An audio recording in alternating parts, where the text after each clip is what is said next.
नमस्कार साथियों, एक बार फिर से स्वागत है आप सभी का YouTube चैनल के इस ऑनलाइन प्लेटफॉर्म पर।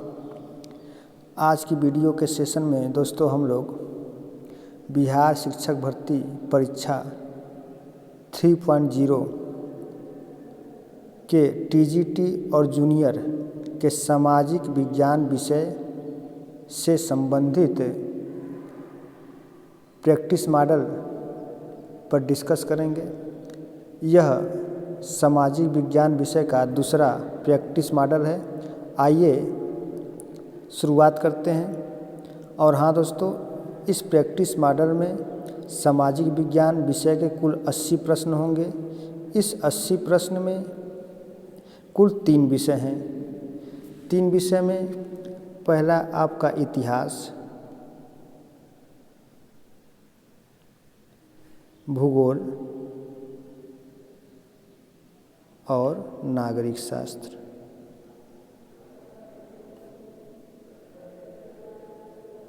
लेकिन दोस्तों एक बात ध्यान देंगे आप लोग कि जो अभी BPSC TRE 2.0 हुआ था, 2.0 TRE,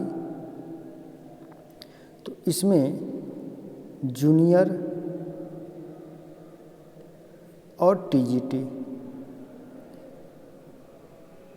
की परीक्षाओं में सिर्फ 2 ही विषय पूछे गए थे, यानी कि 2 विषय के ही प्रश्न पूछे गए थे। तो अब वो 2 विषय आपका चाहे इतिहास भूगोल हो, चाहे इतिहास राजनीति शास्त्र हो, चाहे भूगोल नागरिक शास्त्र हो या राजनीति शास्त्र हो, या चाहे आपका भूगोल अर्थशास्त्र हो, सिर्फ 2 ही विषय जो है कि पूछे जाने हैं। लेकिन इस प्रैक्टिस मॉडल में हम तीनों विषयों को कवर करेंगे। तो आइए शुरुआत करते हैं प्रश्न संख्या 71 नंबर से। आप चाहे इसको 1 नंबर भी मान सकते हैं। तो आइए 71 नंबर के क्वेश्चन से हम लोग शुरुआत करते हैं। क्वेश्चन 71 नंबर है कि अधिमिलन प्रपत्र पर हस्ताक्षर करने वाला निम्नलिखित में से पहला व्यक्ति कौन था। ऑप्शन है बड़ौदा का महाराज, दूसरा ऑप्शन है त्रावणकोर का दीवान, तीसरा ऑप्शन है हैदराबाद का निजाम, चौथा ऑप्शन है उपयुक्त में से एक से अधिक, और पांचवा है उपयुक्त में से कोई नहीं। तो देखिए इसमें कुल 5 ऑप्शन वाले हैं, और 5 ऑप्शन वाला ये बिहार शिक्षक भर्ती परीक्षा में पूछा भी जाता है, जो बहुत ही ज़्यादा कन्फ्यूजन भी इसमें होता है 5 ऑप्शन को लेकर के। तो इसका जो सही आंसर है वो आपका है त्रावणकोर का दीवान। तो इसका राइट ऑप्शन हो जाएगा ऑप्शन नंबर 2, त्रावणकोर का दीवान। अधिमिलन प्रपत्र पर हस्ताक्षर करने वाला यह पहला व्यक्ति था। आइए 72 नंबर क्वेश्चन पे चलते हैं। भारतीय स्वतंत्रता संग्राम में दांडी यात्रा को किसकी शुरुआत माना जाता है। स्वदेशी आंदोलन, होम रूल आंदोलन, सविनय अवज्ञा आंदोलन, उपयुक्त में से एक से अधिक, उपयुक्त में से कोई नहीं। तो इसका जो सही आंसर है वो है आपका सविनय अवज्ञा आंदोलन। राइट ऑप्शन नंबर 3 हो जाएगा। तो भारतीय स्वतंत्रता संग्राम में दांडी यात्रा को सविनय अवज्ञा आंदोलन की शुरुआत माना जाता है। अब देखिए सविनय अवज्ञा आंदोलन का आरंभ गांधी जी ने 12 मार्च 1930 से साबरमती आश्रम से 1930 में साबरमती आश्रम से अपने 78 अनुयायियों के साथ किया था, और 5 अप्रैल 1930 को गांधी जी ने दांडी पहुंचकर सांकेतिक रूप से नमक कानून को तोड़ा, और यहीं से सविनय अवज्ञा आंदोलन की क्या हुई थी, शुरुआत हुई थी। तो दोस्तों GS के तौर पर इतिहास से मैक्सिमम जो सवाल पूछे जाने हैं वो आधुनिक इतिहास से पूछे जाने हैं, और ख़ास तौर पे 1857 की क्रांति से लेकर के भारत के आज़ादी तक के जो कि प्रश्न होंगे। अब आगे बढ़ते हैं। नाउ फ्रेंड्स 73 क्वेश्चन, निम्नलिखित घटनाओं को काल क्रमानुसार रखिए। सर विंस्टन चर्चिल की मृत्यु, अलास्का यूएसए का 49वां राज्य बना, कब बना? चीन और पाकिस्तान ने सीमांत संधि पर हस्ताक्षर किए। यूएसएसआर द्वारा पहला उपग्रह स्पुतनिक कब छोड़ा गया? स्पुतनिक। आइए अब हम लोग इसको डेट वाइज क्लियर करते हैं। तो देखिए, इसमें जो आपका स्पुतनिक था, यहीं से शुरुआत करते हैं। जो स्पुतनिक उपग्रह छोड़ा गया था रूस के द्वारा, यह 1957 में छोड़ा गया। फिर उसके बाद जो अलास्का यूएसए का 49वां राज्य बना, ये 3 जनवरी 1959 को बना था। 3 जनवरी 1959 को बना। फिर उसके बाद चीन और पाकिस्तान ने सीमांत संधि पर कब हस्ताक्षर किए थे? तो ये 1963 में। 1963 में। और सर विंस्टन चर्चिल की जो मृत्यु हुई थी वो 1965 में हुआ था। 1965 में। तो इस आधार पे देखिए, 1957, फिर 59, फिर 63, फिर 65। 1957 में क्या दिया हुआ है? यूएसएसआर द्वारा पहला उपग्रह स्पुतनिक छोड़ा गया, तो डी आ जाएगा। फिर उसके बाद 1959 में क्या हुआ था? अलास्का यूएसए का 49वां राज्य बना था। तो अलास्का जो है वो संयुक्त राज्य अमेरिका का 49वां राज्य बना 3 जनवरी 1959 को। तो ये बी ऑप्शन में दिया हुआ है, तो ये बी हो गया। फिर उसके बाद चीन और पाकिस्तान ने सीमांत संधि पर कब हस्ताक्षर किए थे? तो 1963 में किए थे, तो ये सी हो गया। और फिर उसके बाद सर विंस्टन चर्चिल की मृत्यु 1965 में हुआ था, तो ये ए हो गया। तो डी, बी, सी, ए जिस ऑप्शन में दिया हुआ है वही करेक्ट हो जाएगा। तो डी, बी, सी, ए इसका राइट आंसर ऑप्शन नंबर 2 हो जाएगा। ठीक, आगे बढ़ते हैं दोस्तों। बिल्कुल एक एक क्वेश्चन पर हम लोग डिस्कस करते हुए चलेंगे। आप लोग वीडियो को स्किप बिल्कुल न करें, इसको देखते रहिए। और हो सके तो आप लोग चाहे तो नोट करें या फिर आप लोग खुद का मूल्यांकन करें कि हमारे साथ साथ आप लोग कितना सही कर ले रहे हैं। आइए 74 नंबर क्वेश्चन देखते हैं। हड़प्पा स्थलों की खुदाई में निम्न में से क्या नहीं मिला है? नालियाँ और कुएँ, शिखर सहित मंदिर, धान्यागार। अब चौथा ऑप्शन होगा इनमें से एक से अधिक, और 5वां ऑप्शन होगा इनमें से कोई नहीं। तो हड़प्पा स्थलों की खुदाई में देखिए नालियाँ और कुएँ तो मिले हैं, धान्यागार भी मिला है जो अनाज थे, लेकिन शिखर सहित मंदिर का कहीं भी जिक्र नहीं हुआ है और ये शिखर सहित मंदिर नहीं मिले हुए हैं। तो इसका जो सही आंसर है यही होगा ऑप्शन नंबर 2, शिखर सहित मंदिर हड़प्पा स्थलों की खुदाई से नहीं प्राप्त हुए हैं। आइए अब देखते हैं क्वेश्चन नंबर 75। अशोक ने अपने सभी अभिलेखों में एक रूपता से किस प्राकृत का प्रयोग किया है? अर्धमागधी का, शूरसेनी का, मागधी का, उपयुक्त में से एक से अधिक, उपयुक्त में से कोई नहीं। तो इसका जो सही आंसर है वो है आपका मागधी का, है ना। ऑप्शन नंबर 3 में दिया हुआ है मागधी। तो अशोक ने अपने सभी अभिलेखों में एक रूपता से मागधी प्राकृत का प्रयोग किया है ना। ठीक, और इन स्तंभों को अशोक ने बौद्ध धर्म, संस्कृति एवं सभ्यता के प्रचार प्रसार के साथ साथ अन्य बहुत सारी महत्वपूर्ण राजनीतिक कार्यों, घटनाक्रमों और जैसे मान लेते हैं शासकीय कार्यों या आदेशों के प्रतीक के रूप में लगवाया था। चलिए अब आगे बढ़ते हैं क्वेश्चन नंबर 76। स्वतंत्र भारत में प्रथम भाषा राज्य का गठन कब किया गया? स्वतंत्र भारत की बात कर रहा है, क्या आंध्र प्रदेश कब राज्य का गठन किया गया? अच्छा, राज्य का गठन पूछ रहा है, किस राज्य का गठन हुआ था? आंध्र प्रदेश, पश्चिम बंगाल, तमिलनाडु, इनमें से एक से अधिक या कोई नहीं। तो स्वतंत्र भारत में प्रथम भाषा राज्य का जो गठन किया गया था वो आंध्र प्रदेश राज्य का गठन किया गया था। तेलुगु भाषी आधार पर सर्वप्रथम भारत का जो पहला राज्य का गठन किया गया था वो आंध्र प्रदेश का गठन किया गया था। और उसके अलावा इसका गठन कब हुआ था? अरे आंध्र प्रदेश का कब? ये 1953 में और 1953 में गठन किया गया और 1956 में राज्य पुनर्गठन अधिनियम जो है कि लागू किया गया था।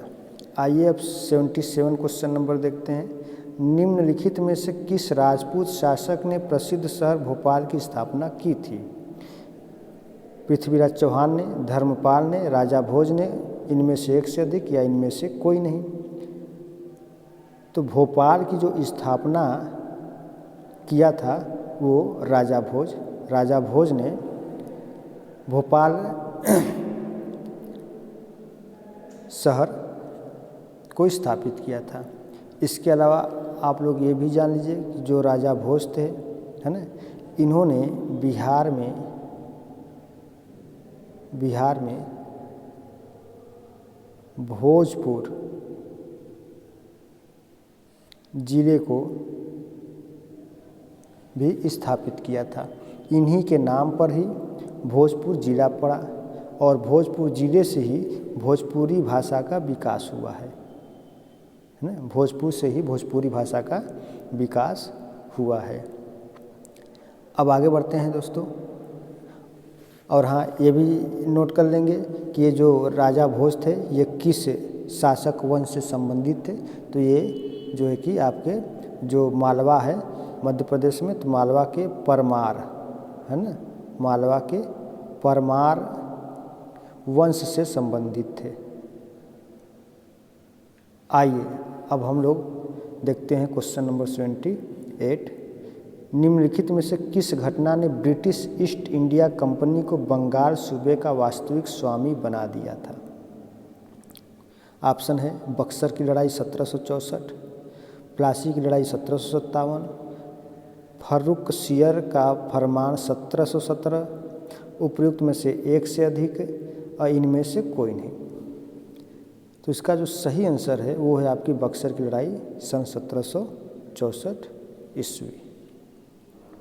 तो बक्सर की लड़ाई में ब्रिटिश ईस्ट इंडिया कंपनी को बंगाल सूबे का वास्तविक स्वामी बना दिया था। अब ये जो बक्सर की लड़ाई हुई थी यह किनके मध्य हुआ था, ये आप लोगों को कमेंट में बताना है। क्योंकि यहाँ पर हम सब कुछ बता सकते हैं, लेकिन जब तक आप लोग कुछ कमेंट में बताएंगे नहीं तब तक हमें फीडबैक की जानकारी नहीं हो पाएगी कि आप लोग, इसके पहले हम सब कुछ बता दिए हैं प्रैक्टिस मॉड्यूलों में। तो आप लोग इसका जो है कि कमेंट में बताएंगे कि बक्सर की लड़ाई किनके मध्य हुई थी और किसकी जीत हुई, किसकी हार हुई।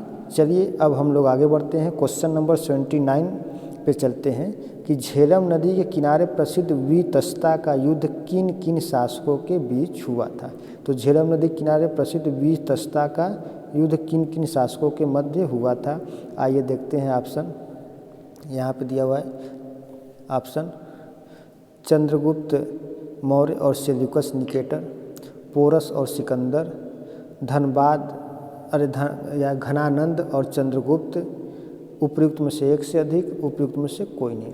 तो इसका जो सही आंसर है वो है पोरस और सिकंदर के बीच झेलम नदी पर युद्ध हुआ था और इसमें सिकंदर की जीत भी हुई थी, है ना।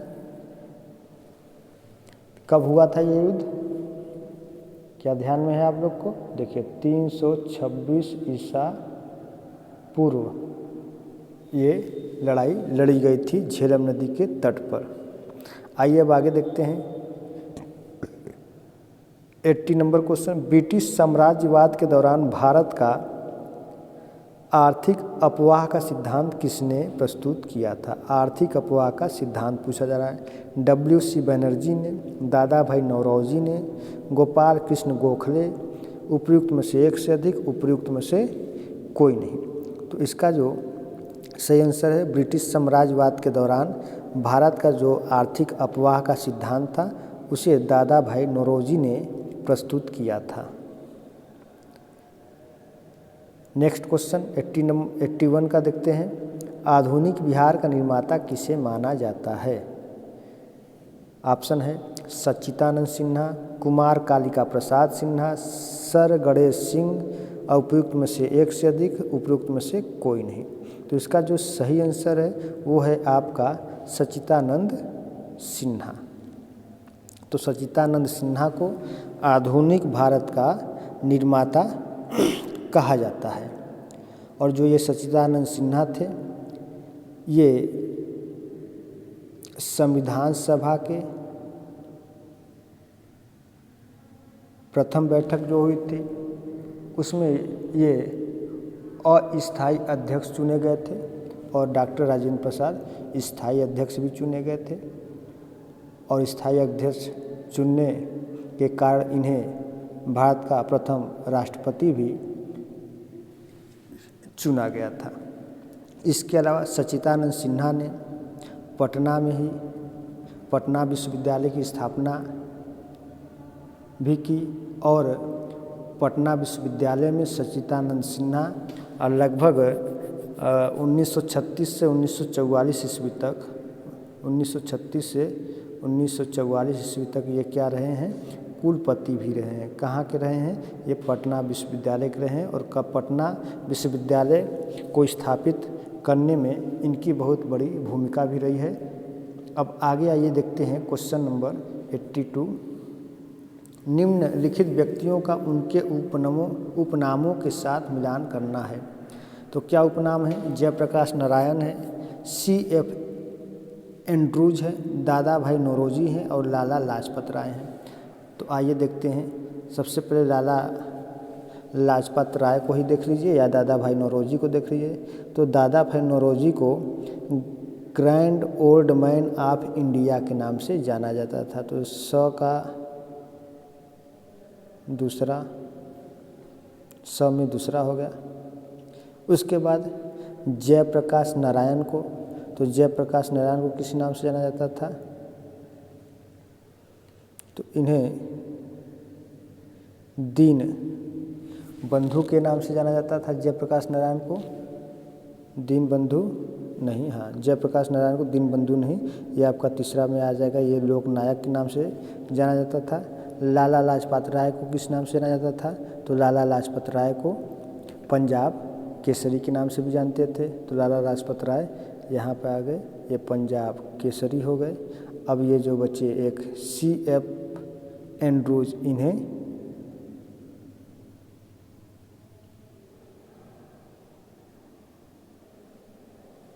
राजा जी के नाम से जाना जाता था। तो आइए हम लोग ऑप्शन को मिलान कर देते हैं यहाँ पर। तो इसका जो सही आंसर होगा वो हो जाएगा आपका 82 का दूसरा।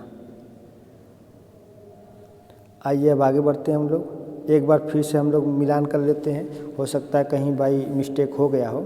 तो आइए देखिए, जयप्रकाश नारायण को क्या कहते थे, इन्हें लोकनायक के नाम से जाना गया। तो अ में, ए में तीसरा, फिर बी में C.F. एंड्रूज, तो C.F. एंड्रूज को दीन बंधु के नाम से जाना जाता था। तो बी में पहला। फिर दादा भाई नौरोजी को grand old man of India, तो C में दूसरा। और फिर उसके बाद लाला लाजपत राय, तो जो लाला लाजपत राय थे, लाला लाजपत राय को पंजाब केसरी के नाम से जाना गया। तो डी में कौन सा हो गया आपका चौथा।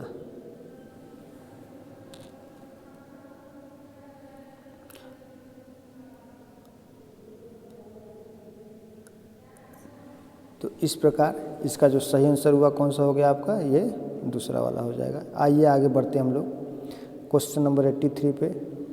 निम्नलिखित में से भारत से गिरमिटिया श्रमिकों के प्रवास के संबंध में कौन सा कथन सही नहीं है। देखिए, ये गिरमिटिया श्रमिक थे, ये गिरमिटिया श्रमिक के प्रवास के संबंध में कौन सा कथन सही नहीं है। 19वीं सदी में हजारों भारतीय मजदूर विश्व भर में वृक्षारोपण, खदानों और सड़कों और रेलवे निर्माण परियोजनाओं में काम करने गए थे। अगला ऑप्शन है, थोड़ा बड़ा मैं कर लेता हूँ, ए बस। दूसरा ऑप्शन है, अधिकांश गिरमिटिया मजदूर उत्तरी और पश्चिमी भारत के वर्तमान क्षेत्रों से जैसे पंजाब, हरियाणा, गुजरात और राजस्थान से आए थे।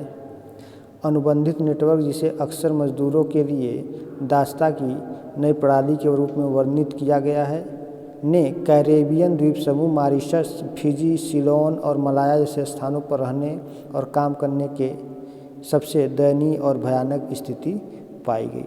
तो इसका जो सही आंसर है वो आपका जो ये दूसरा वाला यही सुमेलित या गलत है, यही सुमेलित नहीं है, या कह सकते हैं यही सत्य नहीं है।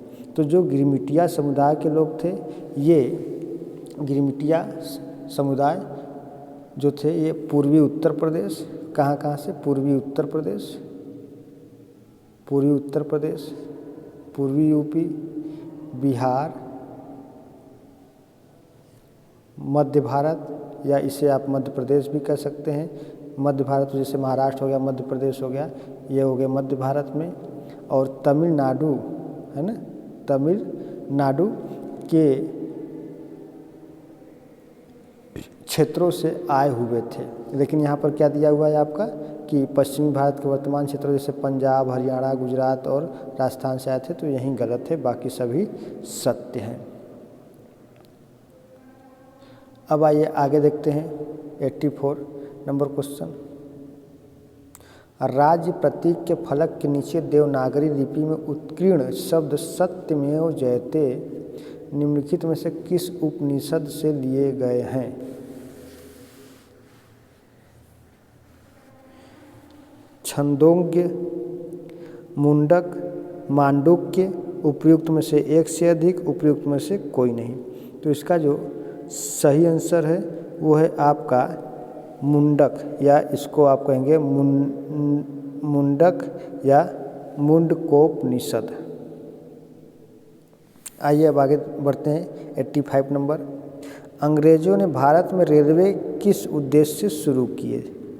भारत में भारी उद्योग को आगे बढ़ाने के लिए, ब्रिटिश वाणिज्य और प्रशासनिक नियंत्रण की सुविधा के लिए, दुर्भिक्ष की स्थिति में खाद्यान्न पहुंचाने के लिए, उपयुक्त में से एक से अधिक, उपयुक्त में से कोई नहीं। तो इसका जो सही आंसर है ब्रिटिश वाणिज्य और प्रशासनिक नियंत्रण की सुविधा के लिए, राइट ऑप्शन नंबर 2। तो अंग्रेजों ने भारत में रेलवे की शुरुआत ब्रिटिश वाणिज्य और प्रशासनिक नियंत्रण की सुविधा के लिए किया था। सर्वप्रथम 20 अप्रैल 1853 को डलहौजी ने अपना एक महान रेलवे योजना जारी किया था, और इस योजना के तहत सबसे पहले मुंबई से लेकर के थाने के बीच में रेल को चलाया गया था। कब? 1853 में। आइए क्वेश्चन नंबर 86 देखते हैं। और हाँ दोस्तों, वीडियो अच्छी लगे तो वीडियो को लाइक करें, सेशन को शेयर करें, और चैनल पर पहली बार आए हों तो चैनल को ज़रूर सब्सक्राइब कर लें। आइए 86 नंबर क्वेश्चन देखते हैं। पंचशील का सिद्धांत निम्न में से क्या नहीं है ना? ये पंचशील का सिद्धांत है। गुट निरपेक्षता, शांतिपूर्ण सह अस्तित्व, एक दूसरे की भूभागी अखंडता और सार्वभौमत्व का परस्पर सम्मान, उपयुक्त में से एक से अधिक, उपयुक्त में से कोई नहीं। तो इसमें देखिए जो पंचशील का सिद्धांत है ये नेहरू की विदेश नीति का मूल आधार भी है ना? तो पंचशील का सिद्धांत नेहरू की विदेश नीति का मूल आधार है, और इसमें इन्होंने गुट निरपेक्षता का प्रयोग नहीं किया है। तो यही इसका राइट आंसर है। पूछा जा रहा है कि पंचशील सिद्धांत निम्न में से क्या नहीं है? तो गुट निरपेक्षता पंचशील के सिद्धांत का हिस्सा नहीं है, बल्कि यह नेहरू के विदेश नीति का मूल आधार रहा है। यह पंचशील का सिद्धांत शांतिपूर्ण सहअस्तित्व का सिद्धांत, जैसे भारत तथा तिब्बत के बीच व्यापार और परस्पर व्यवहार से संबंधित है। चलिए अब आगे बढ़ते हैं। Question number 87। 1928 में बिहार में रविदास सभा का गठन किसने किया था? संत रविदास ने, महात्मा गांधी ने, जगजीवन राम ने, उपयुक्त में से एक से अधिक, उपयुक्त में से कोई नहीं। तो इसका जो सही आंसर है वो है 1928 में बिहार में रविदास सभा का गठन जगजीवन राम ने किया था। इसके अलावा जगजीवन राम ने अखिल भारतीय दलित वर्ग संघ की स्थापना में अपनी एक महत्वपूर्ण भूमिका भी निभाई थी, जो 1935 के अधिनियम में अस्पृश्यों के लिए समानता प्राप्त करने के लिए समर्पित संगठन था और वह 1937 में बिहार विधानसभा के लिए चुने भी गए थे। कौन चुने गए थे? 1937 में 1937 में बिहार विधानसभा से जगजीवन राम को चुना गया था। आइए अब क्वेश्चन नंबर 88 देखते हैं कि निम्नलिखित संग्रहालयों और उनके स्थानों को सह संबंधित कीजिए। संग्रहालय दिया आशुतोष संग्रहालय, Prince of Wales Museum, Calico संग्रहालय और डी दिया हुआ है राजा केलकर संग्रहालय। तो इसको सुमेलित करना है। मुंबई, अहमदाबाद, कोलकाता, पुणे दिया हुआ है। तो आइए हम लोग सुमेलित करते हैं। जो आशुतोष संग्रहालय है ये कहाँ पे है? ये कोलकाता में है। आशुतोष संग्रहालय कहाँ पे है? तो ये कोलकाता में है। फिर उसके बाद प्रिंस ऑफ वेल्स म्यूजियम ये कहाँ पे है? तो प्रिंस ऑफ वेल्स जो म्यूजियम है ये आपका मुंबई में है। केलिको संग्रहालय ये कहाँ पे है? तो ये केलिको जो संग्रहालय है ये अहमदाबाद में है। कहाँ पे है ये अहमदाबाद में है। और जो राजा केलकर संग्रहालय है ये जो है आपका पुणे में स्थित है। तो इस प्रकार देखिए, ए में ए का तीसरा, बी का पहला, सी का दूसरा और डी का चौथा। तो 3 1 2 4 कहाँ पे दिया हुआ है? 3 1 2 4। आइए देखते हैं। ये सेकेंड ऑप्शन में दिया हुआ है 3 1 2 4। इसका सही ऑप्शन हो जाएगा 3 1 2 4। नेक्स्ट क्वेश्चन है फ्रेंड्स अभिकथन 89 का अभिकथन दिया हुआ है कि सविनय अवज्ञा आंदोलन को समाज के सभी वर्गों का समर्थन नहीं मिल सका। फिर उसके बाद दिया हुआ है अछूत स्वराज की अवधारणा से प्रभावित नहीं थे। अब इसमें ऑप्शन दिया हुआ है ए सत्य है, आर असत्य है, ए और आर दोनों सत्य है और आर ए की सही व्याख्या है। ए और आर दोनों सत्य हैं लेकिन आर ए की सही व्याख्या नहीं है। चौथा ऑप्शन उपयुक्त में से एक से अधिक, उपयुक्त में से कोई नहीं। तो देखिए, सविनय अवज्ञा आंदोलन को समाज के सभी वर्गों का समर्थन नहीं मिला, ये बिल्कुल बात सत्य है। अछूत स्वराज की अवधारणा से प्रभावित नहीं थे, ये भी सत्य है। इस प्रकार ए और आर दोनों सत्य है और ए आर दोनों सत्य है और आर ए की सही व्याख्या कर लेता है। चलिए अब हम लोग आगे बढ़ते हैं। Question number 90। सिंधु घाटी की प्राचीन संस्कृति और आज के हिंदू धर्म के बीच जैव ऑर्गेनिक संबंध का प्रमाण किसकी पूजा से मिलता है? पशुपति, इंद्र और देवी माता, पत्थर, पेड़ और पशु, विष्णु और लक्ष्मी, उपयुक्त में से एक से अधिक, उपयुक्त में से कोई नहीं। तो इसका जो सही आंसर है वो है आपका ऑप्शन नंबर 2 में पत्थर, पेड़ और पशु। तो जो पत्थर, पेड़ और पशु थे इनका जो है कि जैव संबंध का प्रमाण पूजा से मिलता है सिंधु घाटी की सभ्यता में, है ना। तो सिंधु घाटी की प्राचीन संस्कृति और आज के जो हिंदू धर्म के बीच ऑर्गेनिक संबंध का प्रमाण है वो पत्थर, पेड़ और पशु की पूजा से। यानी कि जैसे आज के समय में लोग मूर्ति पूजा कर रहे हैं, आज के समय में लोग मूर्ति पूजा कर रहे हैं, यहाँ तक कि मूर्ति में प्राण भी फूंक दे रहे हैं, है ना। मूर्ति में प्राण भी फूंका जा रहा है। उसके साथ साथ पेड़ है, जैसे पीपल का पेड़ आज भी हिंदू धर्म में पवित्र माना जा रहा है और इसकी पूजा की जा रही है, पीपल का पेड़ हो गया। और पशु जैसे गाय हो गया तो गाय की पूजा की जा रही है, गाय की पूजा की जा रही है। तो ये सब जो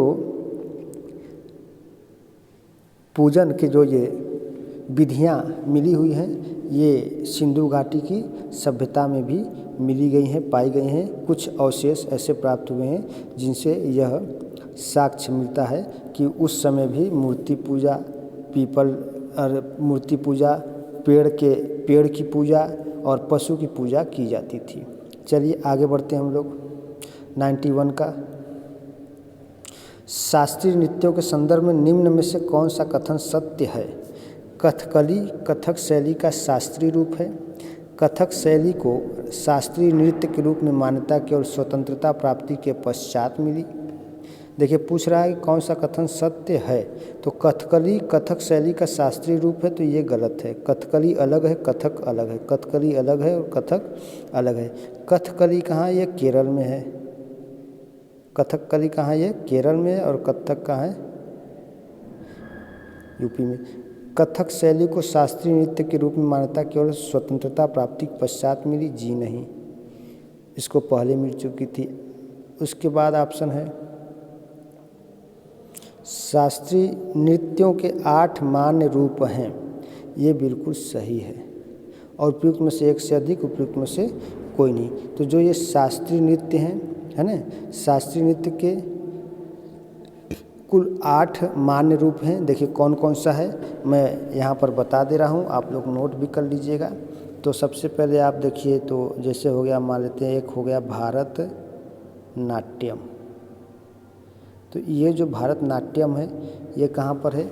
ये आपका तमिलनाडु में है। यानी भारतनाट्यम में जो नृत्य होता है वो कहाँ होता है? तमिलनाडु में होता है। अगला है कथक। तो जो कथक है ये उत्तर प्रदेश में। और कथकली, यहीं पे कथकली कर लीजिए, बहुत ही इसमें कन्फ्यूजन होता है कथक और कथकली में। कथकली, तो कथकली कहाँ है? ये केरल में है। ये 3 हो गए। अब अगला देख लेते हैं, मोहिनी हो गया। जैसे मोहिनी, ये भी जो कि क्या है? शास्त्रीय नृत्य है मोहिनी। तो ये मोहिनी कहाँ पे है? मोहिनी, और इसके आगे है मोहिनी अट्टम। तो मोहिनी जो अट्टम है ये कहाँ पे है? ये भी केरल में है। तो मोहिनी अट्टम केरल में, कथकली केरल में। देखिए 4 हो गए। आप इनका स्क्रीनशॉट ले लीजिए पहले, फिर उसके बाद 4 का और मैं नाम लिख दे रहा हूँ। चलिए अगला है 5वां नंबर का। जो 5वां नंबर है वो है आपका मणिपुरी। तो ये जो मणिपुरी है ये आपका मणिपुर में ये है ना, मणिपुर में। एक आपका ओडिसी है। तो ये जो ओडिसी है, ओडिसी ये उड़ीसा में। कुचिपुड़ी, तो ये कुचिपुड़ी कहाँ है? कुचिपुड़ी आंध्र प्रदेश में। अगला है सत्तरिया। क्या है? सत्तरिया। देखिए हाथ से लिखने में थोड़ा सा राइटिंग और मात्रा में भी थोड़ी सी गड़बड़ी हो जा रही है, लेकिन आप लोग उच्चारण को ध्यान से सुन लीजिए और लिख लीजिएगा। सत्तरिया कहाँ पे है? यानी सत्तरिया जो नृत्य की जाती है कहाँ पे की जाती है? वो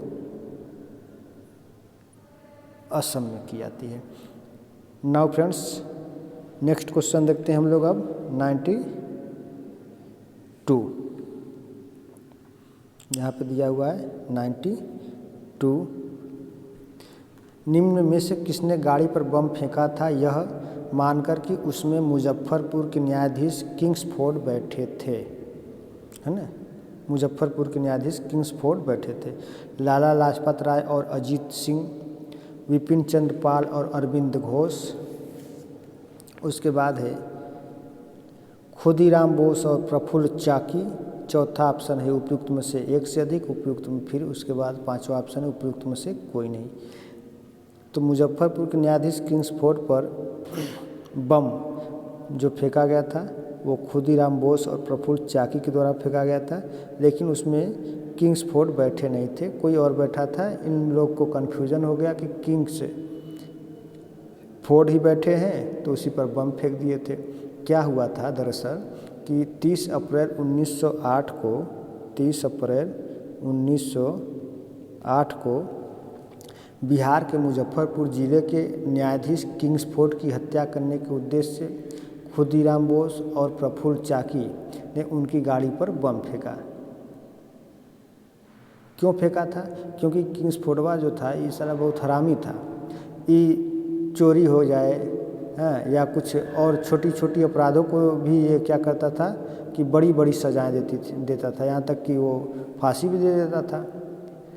लेकिन इसी कारण से ये लोगों इसको मारना चाहते थे, लेकिन दुर्भाग्यवश क्या हुआ था कि जिस गाड़ी पर इन लोगों ने बम फेंका था उस बम में उस गाड़ी में ये किंग्सफोर्ड बैठा ही नहीं था, है ना, बल्कि कोई और बैठा हुआ था।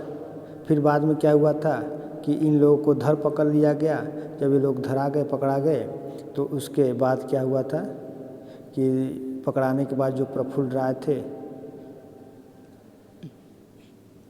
ये तो आत्महत्या कर लिए थे।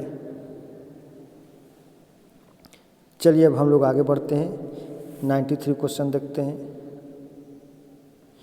कि 1813 के चार्टर अधिनियम में निम्न में से कौन सा प्रावधान नहीं था? ईस्ट इंडिया कंपनी का वाणिज्यिक एकाधिकार पूरी तरह से समाप्त हो गया था।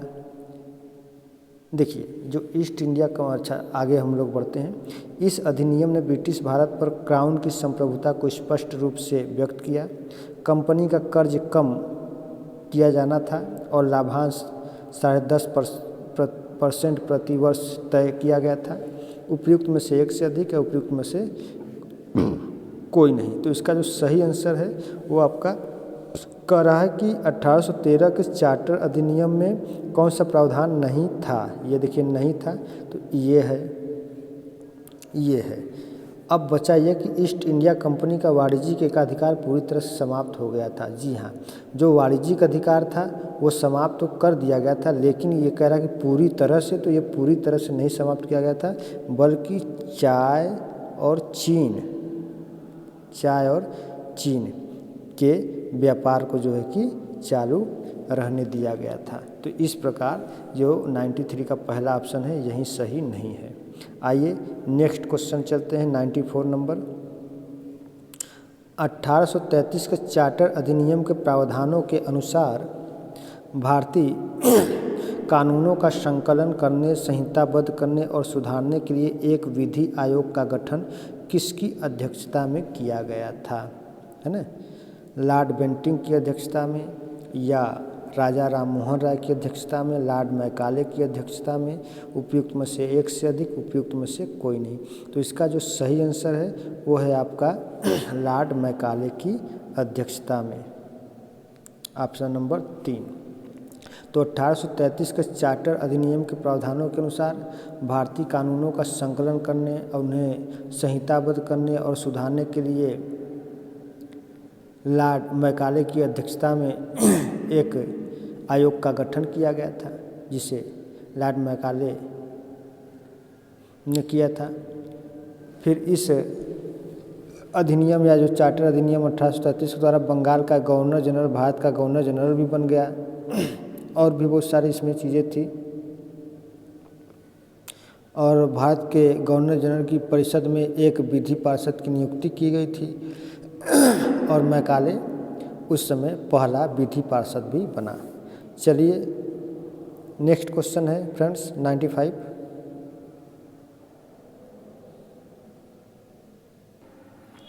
क्वेश्चन। वैदिक युग में राजा अपनी जनता से जो कर वसूल करते थे उसे क्या कहते थे? बलि, विदथ, वर्मन, उपयुक्त में से एक से अधिक, उपयुक्त में से कोई नहीं। तो वैदिक युग में राजा अपनी जनता से जो कर वसूल करते थे उसे बलि के रूप में जाना गया या जाना जाता था। तो राइट ऑप्शन पहला हो जाएगा बलि। चूँकि देखिए बलि शब्द का उल्लेख वेदों में भी मिलता है, जैसे ऋग्वेद में बलि शब्द का उल्लेख कई स्थानों पर मिलता है। इसका प्रयोग भेंट तथा देवताओं को चढ़ावा के अर्थ में किया गया था, है ना। तो कहीं ना कहीं यह एक अनिवार्य कर के रूप में भी वैदिक काल में प्रयुक्त हुआ करता था। आगे है 96 क्वेश्चन। भारतीय राष्ट्रीय कांग्रेस की पहली भारतीय महिला अध्यक्ष कौन थी? पहला है सुचेता कृपलानी, दूसरा है भीकाजी कामा, तीसरा सरोजिनी नायडू, चौथा उपयुक्त में से एक से अधिक, उपयुक्त में से कोई नहीं। तो इसका जो सही आंसर है वो है आपका 96 का सरोजिनी नायडू। तो भारतीय राष्ट्रीय कांग्रेस की जो पहली भारतीय महिला अध्यक्ष थी वो सरोजिनी नायडू थी। उन्होंने भारतीय राष्ट्रीय कांग्रेस के 1925 के वार्षिक अधिवेशन की अध्यक्षता कानपुर में किया था। तो सरोजिनी नायडू ने 1925 में कानपुर की अध्यक्षता की थी। और सुचेता कृपलानी जो थी ये भारत की प्रथम महिला मुख्यमंत्री बनी। आगे 97 क्वेश्चन पे हम लोग चलते हैं। नेक्स्ट क्वेश्चन है 97। नौपसार स्थल बुर्ज होम के संबंध में निम्न कथनों में से कौन सा सही नहीं है? यह कश्मीर घाटी में स्थित है, बुर्ज होम में रहने वाले लोगों ने कृषि गतिविधियां अपना ली थी या पशुओं को पालतू बनाना सीख लिए थे, बुर्ज होम से विभिन्न प्रकार के हड्डी के औजारों की खोज हुई है, चौथा उपयुक्त में से कोई नहीं और पांचवा उपयुक्त में से एक से अधिक। तो इसका जो सही आंसर है पूछ रहा है कि कौन सा सही नहीं है। देखिए कौन सा सही नहीं है। देखिए हमारे करने से पहले ही आप लोग यदि जानते हैं तो उसका उत्तर आप लोग स्वयं को दे दें ताकि आप लोग की तैयारी का मूल्यांकन आप लोग स्वयं कर लें। तो इसका जो सही आंसर है बुर्ज होम में रहने वाले लोगों ने कृषि गतिविधियां अपना ली थी या पशुओं को पालतू बनाना सीख गए थे, यही गलत है इसमें। तो बुर्ज होम कश्मीर घाटी में श्रीनगर से 20 किलोमीटर दूर पर स्थित है ना। बुर्ज होम एक नौपसारकालीन स्थल है, लेकिन उपलब्ध औजारों के आधार पर ऐसा प्रतीत होता है कि यहाँ रहने वाले लोगों के बीच कृषि या पशुओं को पालतू बनाए जाने का कोई निशान नज़र नहीं आता है ना। तो यही इसका जो एक बिल्कुल सही आंसर है। आइए 98 क्वेश्चन नंबर देखते हैं। 98 का दिल्ली सल्तनत के संदर्भ में चहलगानी के शब्द के संबंध में निम्न कथनों में से कौन सा सही नहीं है ना। पहला ऑप्शन है कि यह सल्तनत प्रशासन में प्रमुख पदों पर कायम 40 तुर्की प्रमुखों के एक समूह को दर्शाता है। दूसरा ऑप्शन है इल्तुतमिश के बाद चहलगानी अन्य ममलूक सुल्तानों के लिए एक समस्या बन गई। फिर तीसरा ऑप्शन है खिलजी वंश के शासनकाल के दौरान इसे निर्दयतापूर्वक भंग कर दिया गया। और चौथा इनमें से एक से अधिक और पांचवा इनमें से कोई नहीं। तो इसका जो सही आंसर ये भी पूछ रहा है, देखिए नहीं है। इस जो नकारात्मक जो प्रश्न है इस पर विशेष ध्यान रहेगा। पूछ क्या रहा है कि इनमें से कौन सा दिल्ली सल्तनत के संदर्भ में चहलगानी शब्द के संबंध में नहीं है। तो इसका जो सही आंसर है वो है ऑप्शन नंबर 3, खिलजी वंश के शासनकाल के दौरान इसे निर्दयतापूर्वक भंग कर दिया गया था, यही इसका सही नहीं है। तो दिल्ली सल्तनत की स्थापना कुतुबुद्दीन ऐबक ने की थी। इसमें किसी ठोस प्रशासनिक संरचना का अभाव था, जिसके बिना दिल्ली सल्तनत के लिए एक मजबूत नींव रख पाना असंभव दिख रहा था। इसलिए इल्तुतमिश ने तुर्क-ए-चहलगानी, किसने? इल्तुतमिश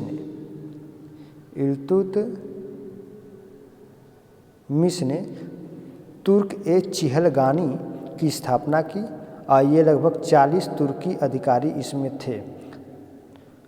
तो तुर्क-ए-चहलगानी में कुल 40 तुर्की अधिकारी थे, इसलिए इसका नाम रखा गया तुर्क-ए-चहलगानी। और इन अधिकारी को सल्तनत प्रशासन के केंद्रीकरण और मानकीकरण का ख्याल रखने के लिए प्रशासन, सेना और प्रांतों में विभिन्न पदों पर नियुक्त किया गया था। और जो खिलजी वंश के शासनकाल के दौरान इसे निर्दयतापूर्वक भंग कर दिया गया था, तो इसे निर्दयतापूर्वक भंग नहीं किया गया था, बल्कि इसे कहीं न कहीं आंशिक रूप से चालू रखा गया था। तो इसका जो सही आंसर है ऑप्शन नंबर 3। नेक्स्ट क्वेश्चन है 99 नंबर। सर सैयद अहमद खान के संबंध में निम्न में से कौन सा कथन सही है? देखिए यहाँ पूछ रहा है कौन सा कथन सही है। ऑप्शन है सर सैयद अहमद खान कांग्रेस के दृढ़ समर्थक थे, क्योंकि उन्होंने इसे हिंदू मुस्लिम को एकजुट करने के लिए इसे एक साधन के रूप में देखा। तो ये इसके दृढ़ समर्थक नहीं थे, बल्कि कटु आलोचक थे। तो यहाँ पर ये ऑप्शन पहले ही गलत हो गया। उन्होंने मुस्लिमों को राजनीतिक गतिविधियों में भाग लेने के लिए हतोत्साहित किया था। जी हाँ, ये सही है। उन्होंने मुस्लिमों को राजनीतिक गतिविधियों में भाग लेने के लिए हतोत्साहित किया, उन्हें प्रोत्साहन दिया कि आप लोग भी राजनीतिक गतिविधियों में अपना भाग लीजिए। फिर उसके बाद उन्होंने कुरान के तर्कसंगत शिक्षण का प्रस्ताव तो दिया, लेकिन कुरान को ही अंतिम सत्ता घोषित किया। तो ये बात गलत है।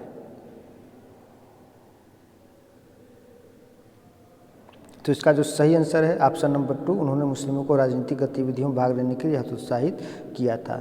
आइए इस पर डिस्कस कर लेते हैं एक दफ़ा कि सर सैयद अहमद खान ने कांग्रेस का समर्थन नहीं किया था। इस बात से यह साबित हो जा रहा है कि इन्होंने जो कि सर सैयद अहमद खान कांग्रेस के दृढ़ समर्थक थे। तो यहाँ पर यह ऑप्शन ये गलत हो जा रहा है। सर सैयद अहमद खान कांग्रेस के समर्थन नहीं किए। उन्होंने राजनीतिक गतिविधियों में भाग लेने के लिए मुस्लिमों को हतोत्साहित किया था। उन्होंने मुस्लिमों के पिछड़ेपन का कारण वैज्ञानिक शिक्षा की कमी को बताया था, इसलिए राजनीतिक गतिविधि में संलग्न होने के लिए मुसलमानों पर ये जोर डालने लगे। अब आइए आगे देखते हैं। क्वेश्चन नंबर 100 है। भारत सरकार अधिनियम 1935 उस समय तक लागू संसद का सबसे लंबा ब्रिटिश अधिनियम था। इस अधिनियम के संबंध में निम्नलिखित में से कौन सा कथन सही नहीं है? साइमन कमीशन की अनुशंसाओं के आधार पर पारित। दूसरा क्वेश्चन है अखिल भारतीय महासंघ की स्थापना। तीसरा है यह अधिनियम प्रांतों में द्वैत शासन प्रणाली को शुरू किया था। चौथा है उपयुक्त में से एक से अधिक और उपयुक्त में से कोई नहीं, पांचवा ऑप्शन।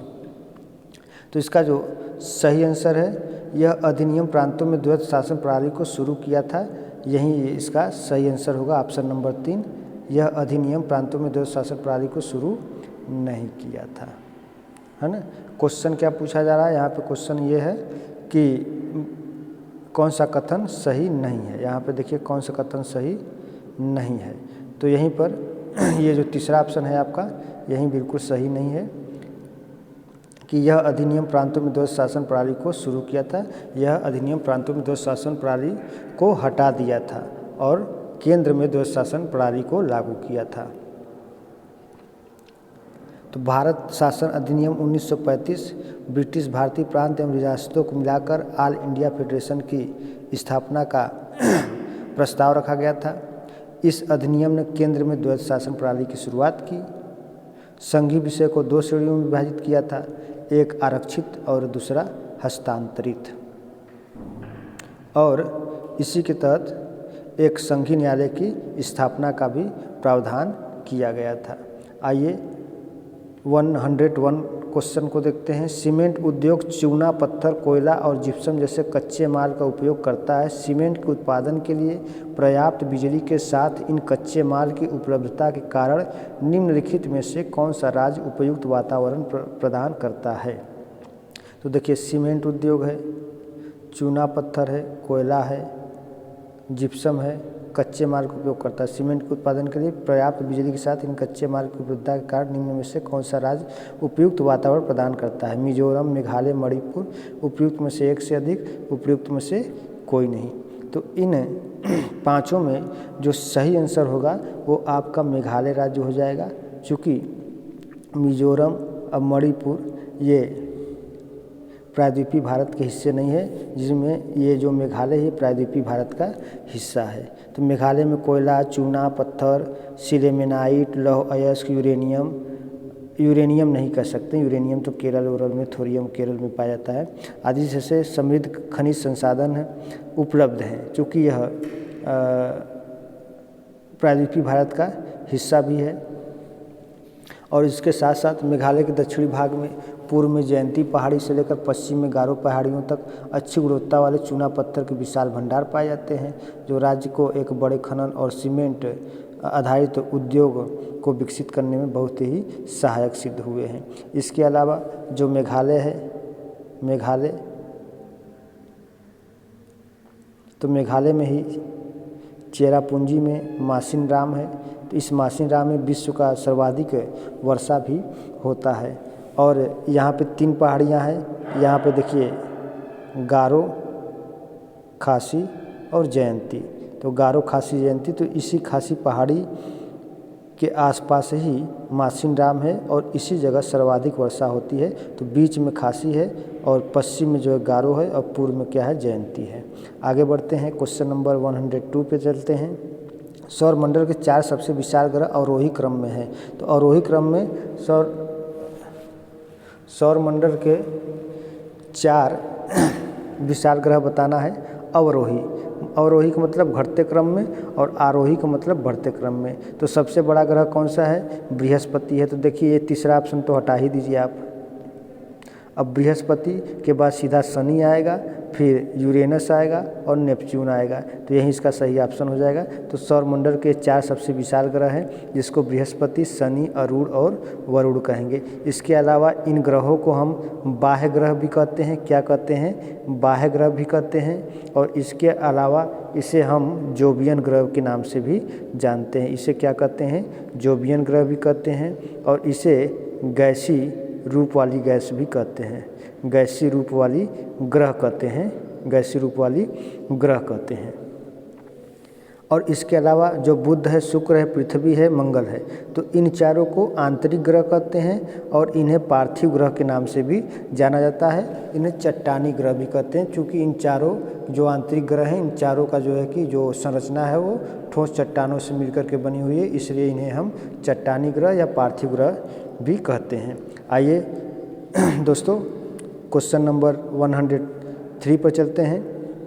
और हाँ, सेशन यदि अच्छा लगे तो सेशन को आप लोग लाइक करें और सेशन को ज़रूर शेयर करें। वह प्रक्रिया जिसके द्वारा पृथ्वी की सतह की ऊंचाई बढ़ जाती है उन्नयन कहलाती है। गिरावट, अपक्षय, उपयुक्त में से एक से अधिक, उपयुक्त में से कोई नहीं। तो इसका जो सही आंसर है ये है आपका उन्नयन। क्या हो जाएगा, ये उन्नयन हो जाएगा। तो वह प्रक्रिया जिसके द्वारा पृथ्वी की सतह की ऊंचाई बढ़ जाती है उसे हम उन्नयन कहते हैं।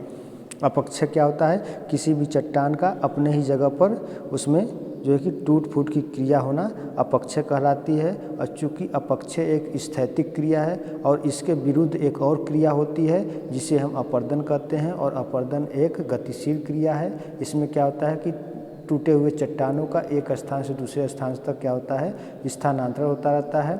और यह स्थानांतरण किसी बाह्य प्राकृतिक प्रक्रमों के माध्यम से होता है, वो चाहे नदी का माध्यम हो, चाहे वायु का माध्यम हो, चाहे हिमनद का माध्यम हो, है ना। चलिए अब चलते हैं क्वेश्चन नंबर 104 पर। विषुवत रेखा पर गुरुत्व के कारण त्वरण ध्रुवों पर त्वरण की अपेक्षा कम है, ध्रुवों पर त्वरण की अपेक्षा अधिक है, ध्रुवों पर त्वरण के बराबर है, उपयुक्त में से एक से अधिक, उपयुक्त में से कोई नहीं। तो इसका जो सही आंसर है, विषुवत रेखा पर गुरुत्व के कारण जो त्वरण है वो ध्रुवों पर त्वरण की अपेक्षा कम है। तो इसका ये सही आंसर होगा, है ना। और इसका जो मुख्य कारण है, इसका मुख्य कारण है पृथ्वी का एक विशेष आकार का होना। तो विशेष आकार का मतलब क्या, कि जो पृथ्वी है वह विषुवत रेखा पर क्या है, चौड़ी है और ध्रुवों पर पतली है। यहाँ पर पतला है, यहाँ पर पतला है और विषुवत रेखा पर चौड़ा है। इसको एक अपना अलग आकार के नाम से जाना जाता है। इसको हम पृथ्व्याकार के नाम से भी जानते हैं। इसी आकार के कारण ही ध्रुवों पर त्वरण की अपेक्षा क्या है, गुरुत्व, ये विषुवत रेखा पर गुरुत्वाकार त्वरण ध्रुवों पर त्वरण की अपेक्षा कम है। आइए 105 पे चलते हैं। निम्नलिखित नहर प्रणालियों में किससे बिहार के क्षेत्र में सिंचाई होती है, ऊपरी गंगा नहर, त्रिवेणी नहर, शारदा नहर, उपयुक्त में से कोई नहीं, उपयुक्त में से एक से अधिक और उपयुक्त में से कोई नहीं। तो इसका जो सही आंसर है वो है त्रिवेणी नहर, है ना। कि बिहार के क्षेत्र में जो त्रिवेणी नहर से सर्वाधिक सिंचाई होती है। और यह जो त्रिवेणी नहर है बिहार की सबसे पुरानी नहर प्रणालियों में से एक मानी जाती है और जो राज्य के चंपारण जिले में 1.5 लाख हेक्टेयर से अधिक भूमि को सिंचित करता है और सिंचित करती है।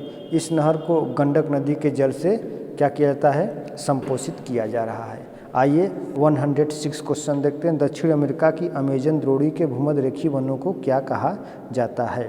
तो इसका जो सही आंसर है ऑप्शन देखिए, दक्षिण अमेरिका की अमेजन द्रोणी को किस नाम से जाना जाता है? Selva, taiga, tundra.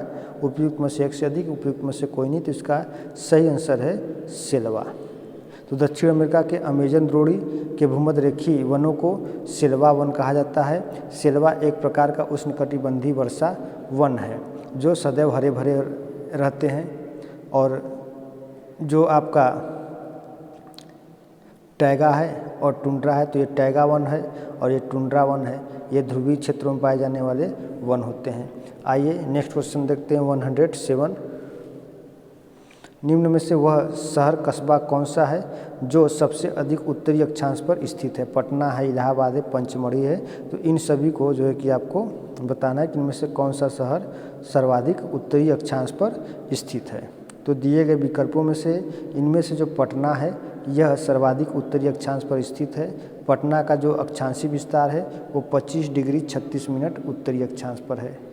ये भी याद कर लेंगे, 25 डिग्री 36 मिनट उत्तरी अक्षांश पर है। इसके अलावा भी जान लीजिए कि पटना शहर की स्थापना कब हुई थी? तो इसकी स्थापना 490 ईस्वी में मगध साम्राज्य के अंतर्गत किया गया था। और इसका प्राचीन नाम क्या था? तो इसका प्राचीन नाम पाटलिपुत्र था। और पटना किस नदी किनारे स्थित है? तो पटना गंगा नदी किनारे स्थित है। इलाहाबाद किस नदी किनारे है? तो इलाहाबाद भी गंगा नदी किनारे है। लेकिन ये जो पंचमढ़ी है, ये पंचमढ़ी मध्य प्रदेश में है। आइए अब हम लोग क्वेश्चन नंबर 108 पर चलते हैं। दिए गए कथनों को पढ़िए और सही उत्तर का चयन कीजिए। उच्च तापमान और भारी वर्षा की पर्यावरणीय स्थिति के तहत लैटेराइट मिट्टी का निर्माण होता है। तीव्र निक्षारण के परिणाम स्वरूप ह्यूमस की मात्रा कम हो जाती है और मिट्टी में सूक्ष्म जीवों की उपस्थिति कम हो जाती है। इसको बताना है। तो इनका सही आंसर कौन सा होगा? तो इनका जो सही आंसर होगा ये आपका उच्च तापमान और भारी वर्षा की पर्यावरणीय स्थिति के तहत लैटेराइट मिट्टी का निर्माण होता है। ये कथन बिल्कुल सत्य है। और जब उच्च तापमान और भारी वर्षा होगा तो तीव्र निक्षालन होगा और तीव्र निक्षालन के कारण ह्यूमस की मात्रा कम होगी और उसमें से जो सूक्ष्म जीव होंगे ये भी समाप्त होंगे। ये भी सही है। इस प्रकार ए और दोनों सही हो जाएगा। कथन और कारण दोनों सही है। और हाँ, कथन 1 कथन 2, तो कथन 1 और कथन 2 दोनों सत्य हैं। और कथन 1 कथन 2 के लिए स्पष्टीकरण भी प्रदान करेगा। इस प्रकार इसका सही आंसर हो जाएगा ऑप्शन नंबर 3। 109 क्वेश्चन देखते हैं। निम्नलिखित में से कौन सा भारतीय कृषि में निम्न उत्पादकता का कारण नहीं है? सहकारी खेती, अपर्याप्त निवेश की उपलब्धता, जोत उपविभाजन और विखंडन। उपयुक्त में से एक से अधिक, उपयुक्त में से कोई नहीं। तो इसका जो सही आंसर है वो है आपका उत्पादकता का कारण नहीं है। ये पूछ रहा है कि निम्न में से कौन सा भारतीय कृषि में निम्न उत्पादकता कारण नहीं? जो सहकारी खेती है यही भारतीय कृषि में निम्न उत्पादकता का कारण नहीं है। और सहकारी खेती मुख्यतः चीन में, अफ्रीका के कुछ देशों में भी प्रचलित है। और सहकारी कृषि पद्धति तरीका सबसे ज़्यादा जानते हैं कहाँ पर प्रचलित है? तो सबसे ज़्यादा सहकारी कृषि पद्धति का तरीका इजराइल देश में प्रचलित है। चलिए अब आगे हम लोग 110 पर चलते हैं। और हाँ दोस्तों, आपके एक लाइक, कमेंट और शेयर से, लाइक से, कमेंट से, शेयर से और सब्सक्राइब से हमें निरंतर कार्य करने की एक नई ऊर्जा मिलती रहती है। इसलिए आप लोग लाइक करें, कमेंट करें, शेयर करें और चैनल पर पहली बार आए हों तो चैनल को ज़रूर सब्सक्राइब कर लें।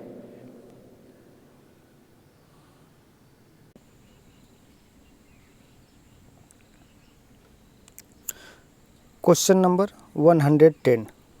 भारतीय मानसून को समझने के बारे में निम्न में से कौन सा सही नहीं है?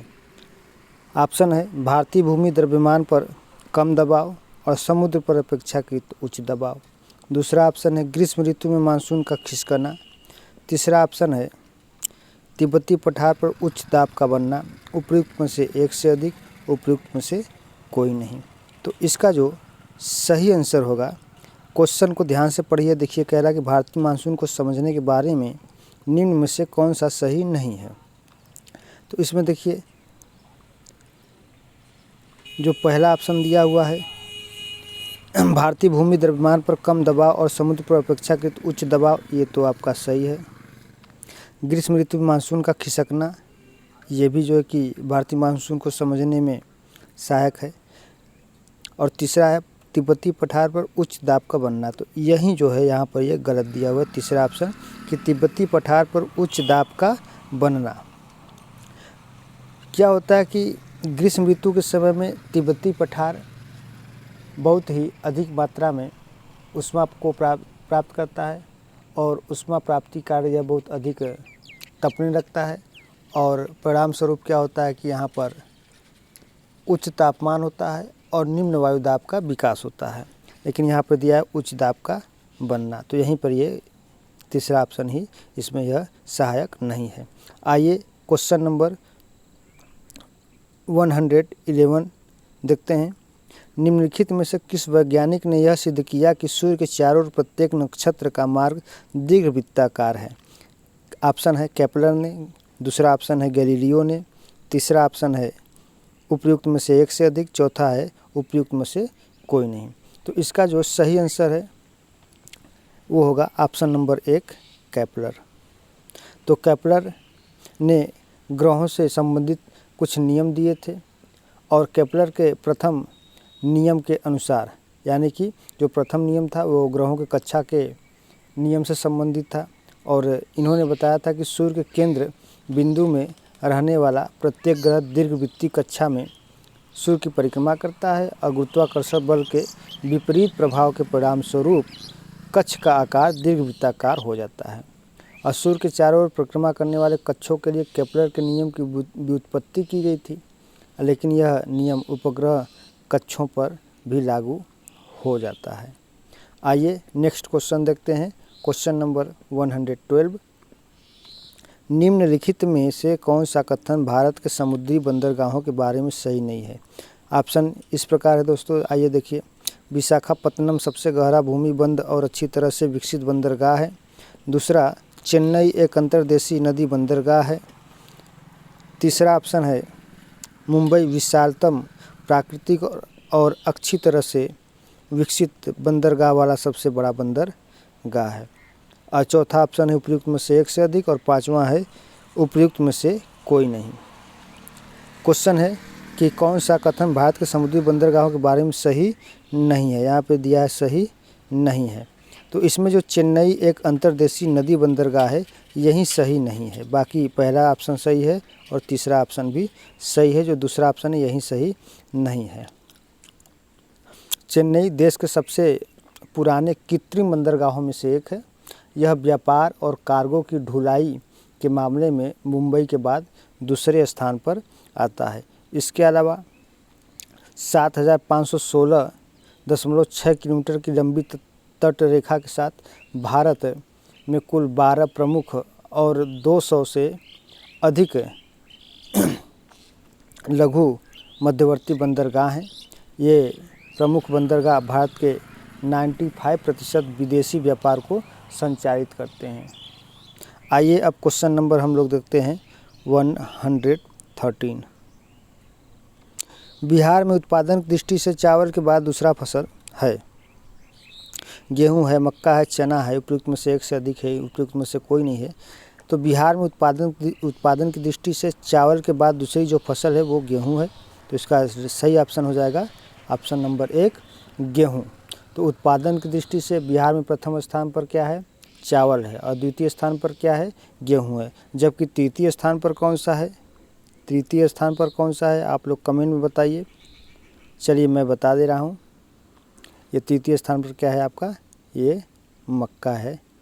देखिए पिछली बार जियोग्राफी पीजीटी में ये सवाल पूछा गया था सामान्य ज्ञान में कि बिहार का कौन सा जिला सर्वाधिक गेहूं का उत्पादन करता है।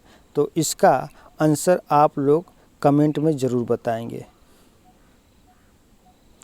और हाँ दोस्तों, यदि कोई क्वेश्चन का आंसर बताने में हमसे गलती हो जा रही हो या गलत हो जा रहा है या आप लोग को कोई कन्फ्यूज़न है उस क्वेश्चन में, तो आप लोग कमेंट में क्वेश्चन नंबर और उसका आंसर का ऑप्शन ज़रूर कमेंट में करिए। आइए 114 क्वेश्चन देखते हैं कि तापीय विद्युत को पैदा करने के लिए किस प्रकार का कोयला मुख्य रूप से उपयुक्त है। बिटुमिनस युक्त, लिग्नाइट, एंथ्रेसाइट, उपयुक्त में से एक से अधिक, उपयुक्त में से कोई नहीं। तो तापीय विद्युत को पैदा करने के लिए सर्वाधिक जो उपयुक्त कोयला है इनमें से वो है एंथ्रेसाइट। तो इसका जो सही आंसर हो जाएगा वो आपका हो जाएगा एंथ्रेसाइट, ऑप्शन नंबर 3। देखिए, जो कोयले होते हैं वो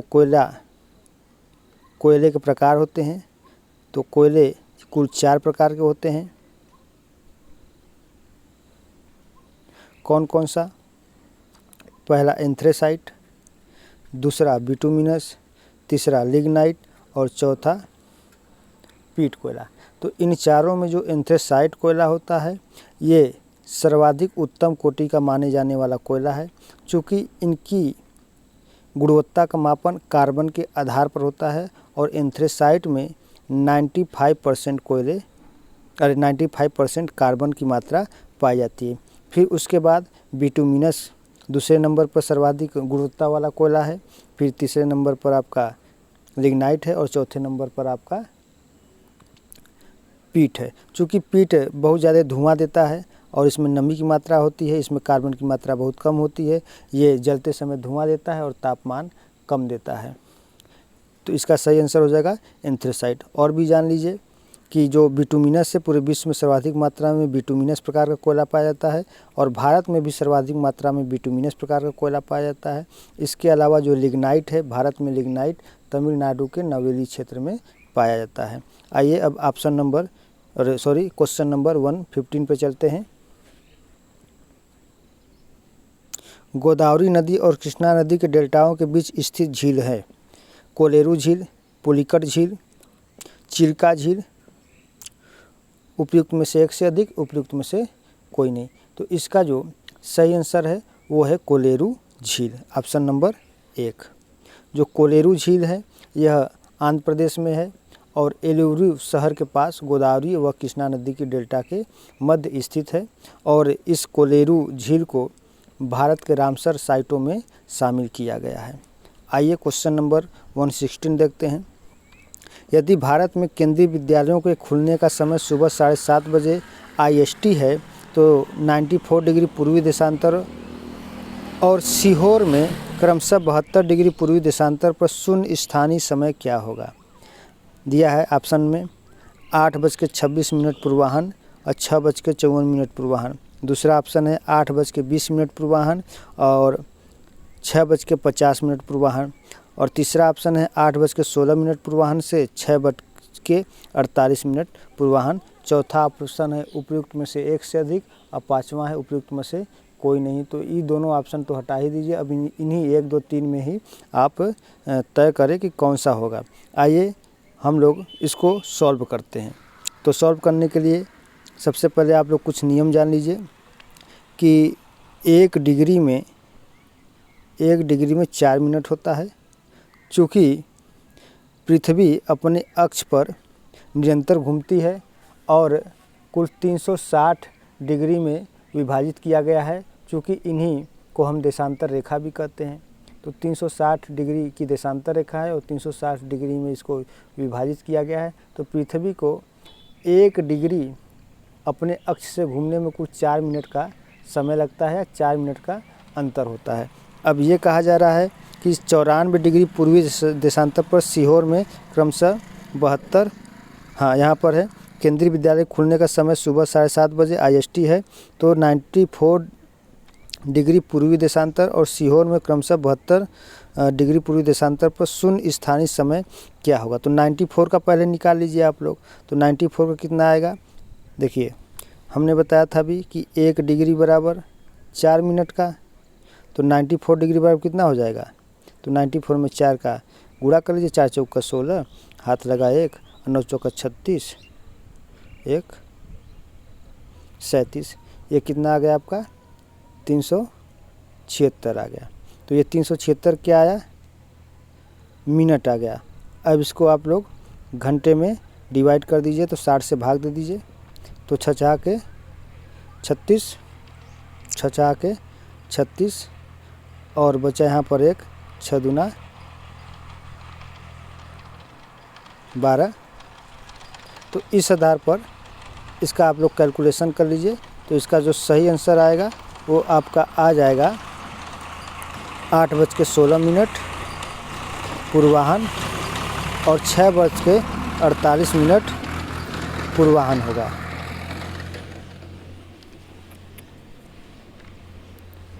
अब उसके आगे चलते हैं हम लोग।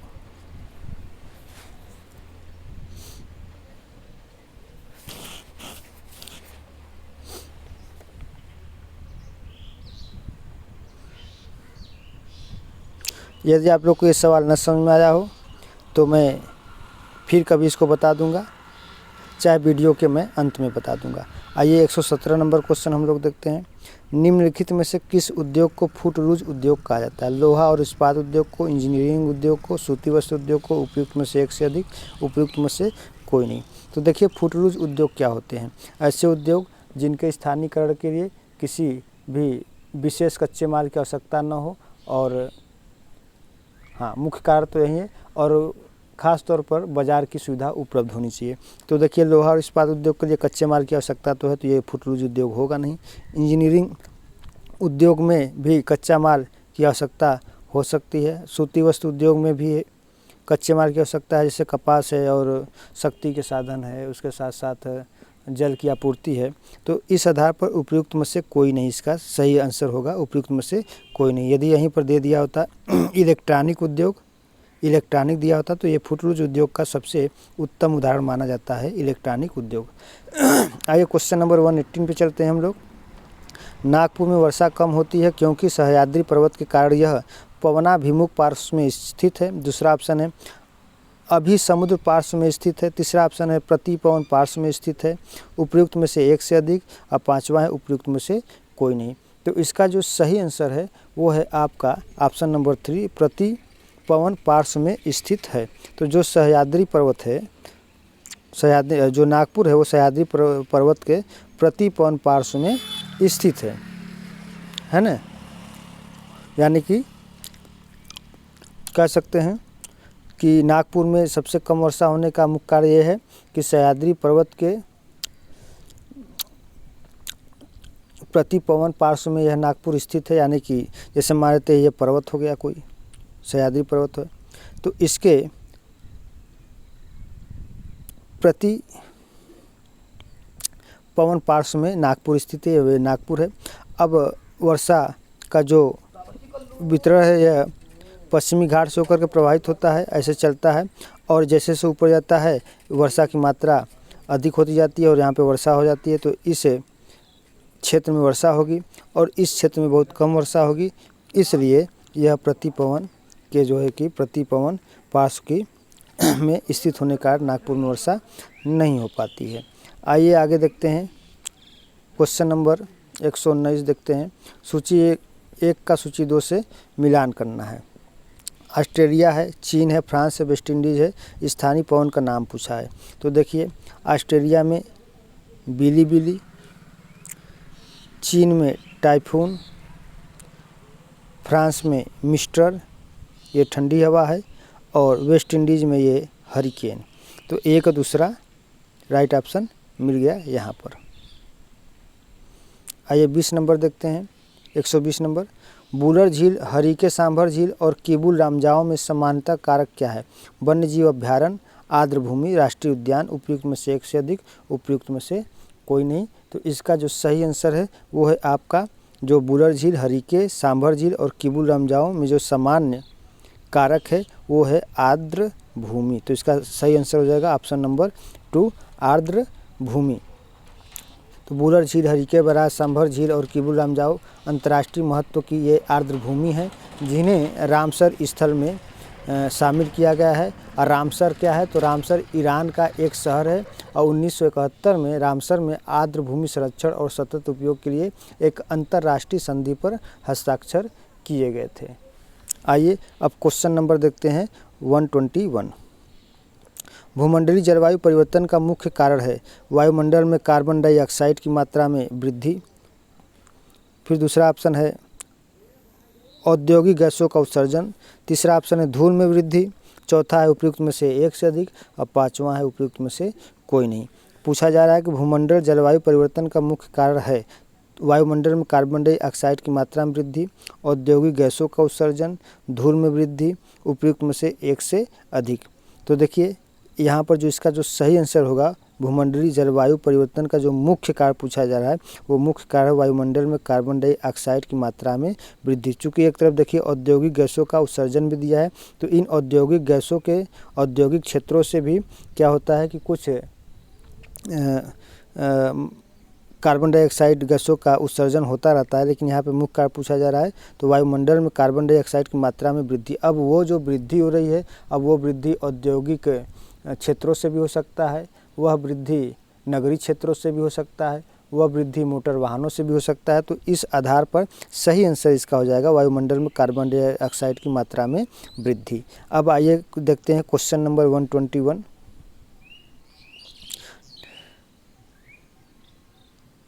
निम्नलिखित में से कौन सा कथन सही है? लावा और मैग्मा दोनों में गैस होती है, न तो लावा में गैस होती है न ही मैग्मा में। मैग्मा में गैस होती है किंतु लावा में नहीं। उपयुक्त में से एक से अधिक, उपयुक्त में से कोई नहीं। तो इसका जो सही आंसर है ये मैग्मा में गैस होती है किंतु लावा में नहीं होती है। मैग्मा क्या होता है?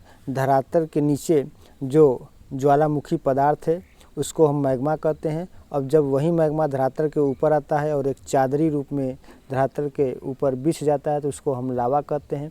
तो जब तक वह नीचे है वो गैसीय रूप में है, ऊपर आते ही वायु के संपर्क में आते ही वो क्या होता है, ठंडा हो जाता है और ठोस अवस्थाओं में बदल जाता है। तो इस आधार पर यह कह सकते हैं कि मैग्मा में गैस होती है किंतु लावा में गैस नहीं होती है। और ज्वालामुखी में सर्वाधिक मात्रा में क्या पाया जाता है? तो सर्वाधिक मात्रा में ज्वालामुखी में मान के चलिए कि जल वाष्प की मात्रा पाई जाती है। मान के क्या चलिए, ये जल वाष्प पाया ही जाता है। ये क्वेश्चन भी कई बार पूछा गया है, आप लोग इसको ज़रूर ध्यान देंगे। आइए दोस्तों क्वेश्चन नंबर 123 पर चलते हैं हम लोग। 123 क्वेश्चन, देश की आर्थिक प्रगति का निर्धारण किसके आधार पर किया जाता है? देश की प्रति व्यक्ति आय में वृद्धि, वर्ष के दौरान उत्पादित पूंजीगत माल की कीमत में वृद्धि, उसके बाद ट्रेड यूनियनों की संख्या में वृद्धि, चौथा है उपयुक्त में से एक से अधिक, पांचवा है उपयुक्त में से कोई नहीं। तो इसका जो सही आंसर होगा वो होगा देश की प्रति व्यक्ति आय में वृद्धि देश की आर्थिक प्रगति के निर्धारण का मुख्य आधार होता है। तो इसका सही आंसर है देश की प्रति व्यक्ति आय में वृद्धि हो जाएगा। आइए क्वेश्चन नंबर 124 चलते हैं। नदी का अपरदन सबसे अधिक होता है, नदी की गहराई अधिक हो, नदी की चौड़ाई अधिक हो, नदी का प्रवाह तेज हो, उपयुक्त में से एक से अधिक, उपयुक्त में से कोई नहीं।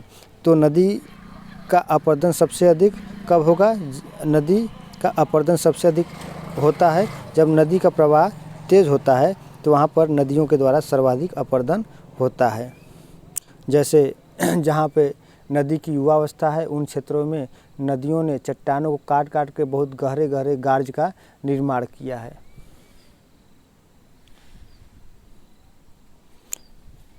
आइए क्वेश्चन नंबर 125 देखते हैं।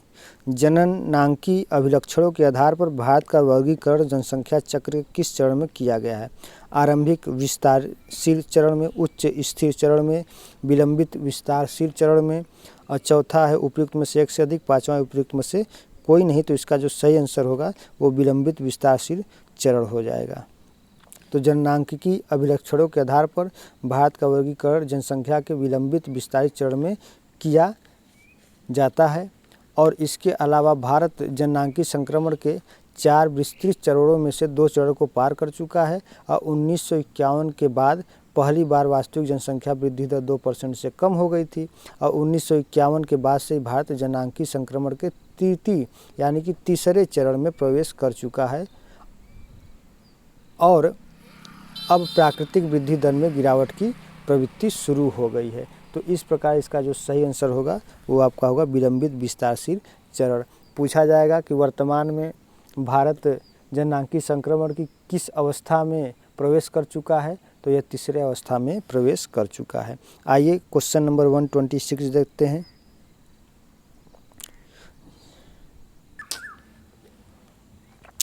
क्वेश्चन नंबर 126, जब कोई शिलाखंड दबाव व कठोरता के कारण परतदार शैल में बदल जाते हैं तो उन्हें क्या कहते हैं? अवसादी शैल, प्रारंभिक शैल, आग्नेय शैल, उपयुक्त में से एक से अधिक, उपयुक्त में से कोई नहीं। तो इसका जो सही आंसर हो जाएगा वो हो जाएगा आपका अवसादी शैल। जब कोई शिलाखंड दबाव और कठोरता के कारण परतदार शैल में बदल जाते हैं तो उन्हीं को हम परतदार शैल या उसी को हम अवसादी शैल कहते हैं। इसको अंग्रेजी में सेडिमेंट्री रॉक्स भी कहते हैं, सेडिमेंट्री रॉक्स कहते हैं। अब यहाँ देखिए दिया हुआ है कि जब शिलाखंड दबाव व कठोरता का परतदार शैल में बदल जाते हैं। यदि यहीं दे दिया होता कि जब कोई शिलाखंड दबाव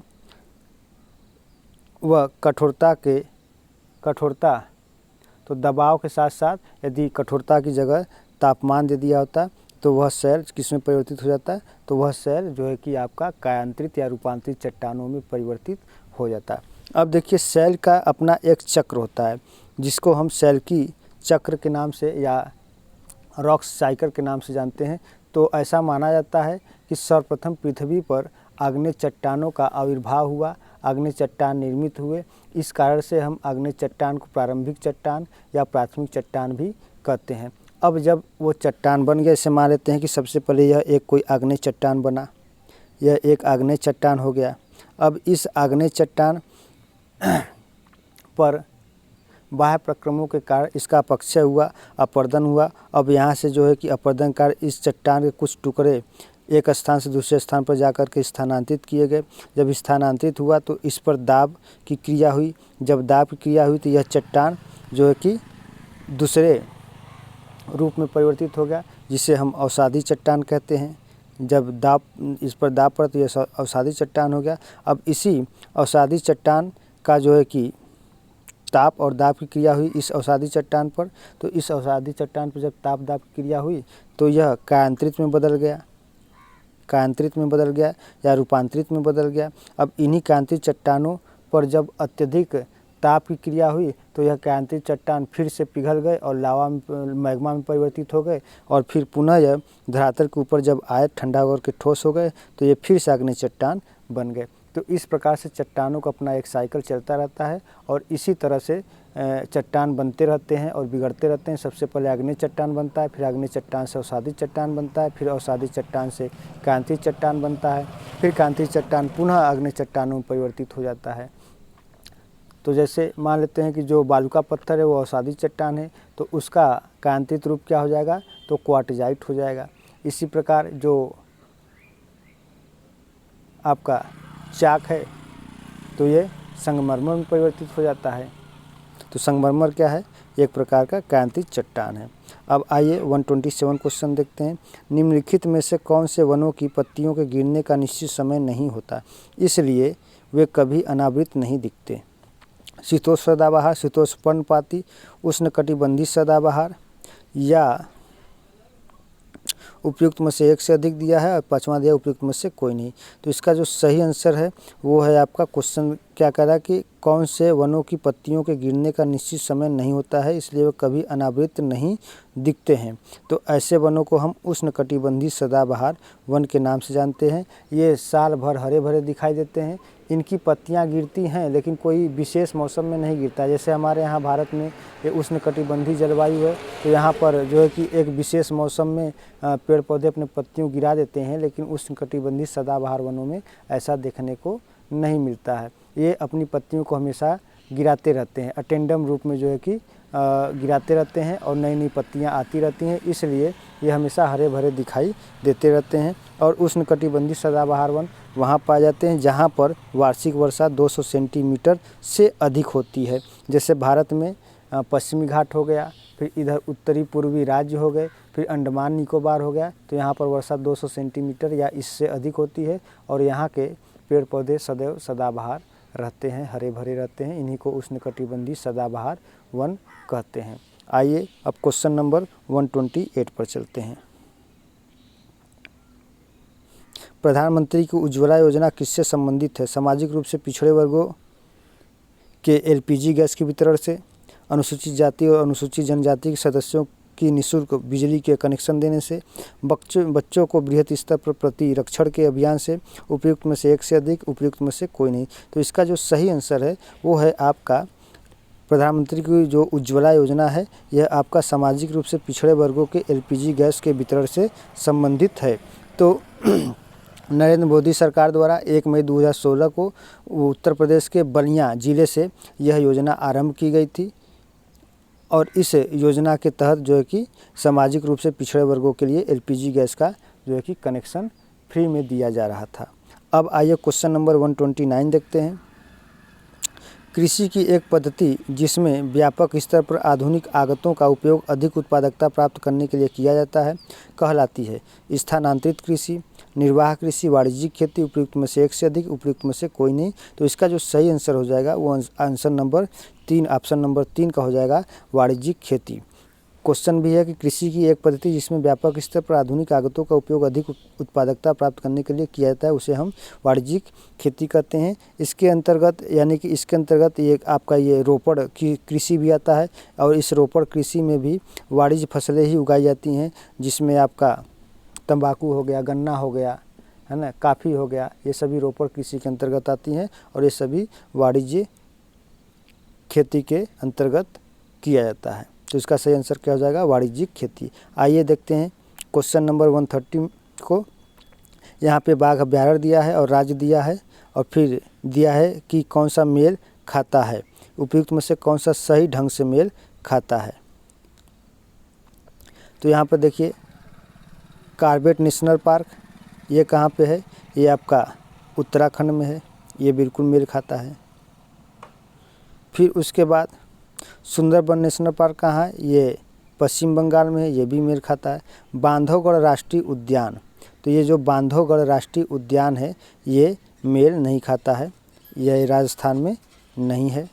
सरिस्का वन्यजीव अभ्यारण्य मध्य प्रदेश में नहीं है। पेरियार बाघ अभ्यारण्य केरल में है। तो इस प्रकार 1, 2, 5 बिल्कुल सही ऑप्शन हो जाएगा। जो बांधवगढ़ राष्ट्रीय उद्यान है तो ये बांधवगढ़ जो राष्ट्रीय उद्यान है ये कहाँ पर है? तो ये आपका मध्य प्रदेश में है और जो सरिस्का वन्यजीव अभ्यारण्य है यह आपका राजस्थान में है। तो यानी कि ये ऐसे है इस आधार पर। आइए अब आगे बढ़ते हैं हम लोग क्वेश्चन नंबर 131। भारत की सर्वोच्च कानूनी निर्माण संस्था है? राष्ट्रपति है, न्यायपालिका है, संसद है, उपयुक्त में से एक से अधिक है, उपयुक्त में से कोई नहीं है। तो इसका जो सही आंसर है वो संसद है। भारत की सर्वोच्च कानूनी निर्माण संस्था वो संसद है। संसद राष्ट्रपति, राज्यसभा और लोकसभा से मिलकर बनती है और भारत की सर्वोच्च कानून निर्माण संस्था संसद कहलाती है। चलिए अब हम लोग क्वेश्चन नंबर 132 पे चलते हैं। और हाँ, इसे आप सिर्फ सामाजिक विज्ञान का प्रश्न पत्र या मॉडल पेपर न समझे, यह मुख्य रूप से जीएस के तौर पर भी यह बहुत ही महत्वपूर्ण और उपयोगी हो सकता है।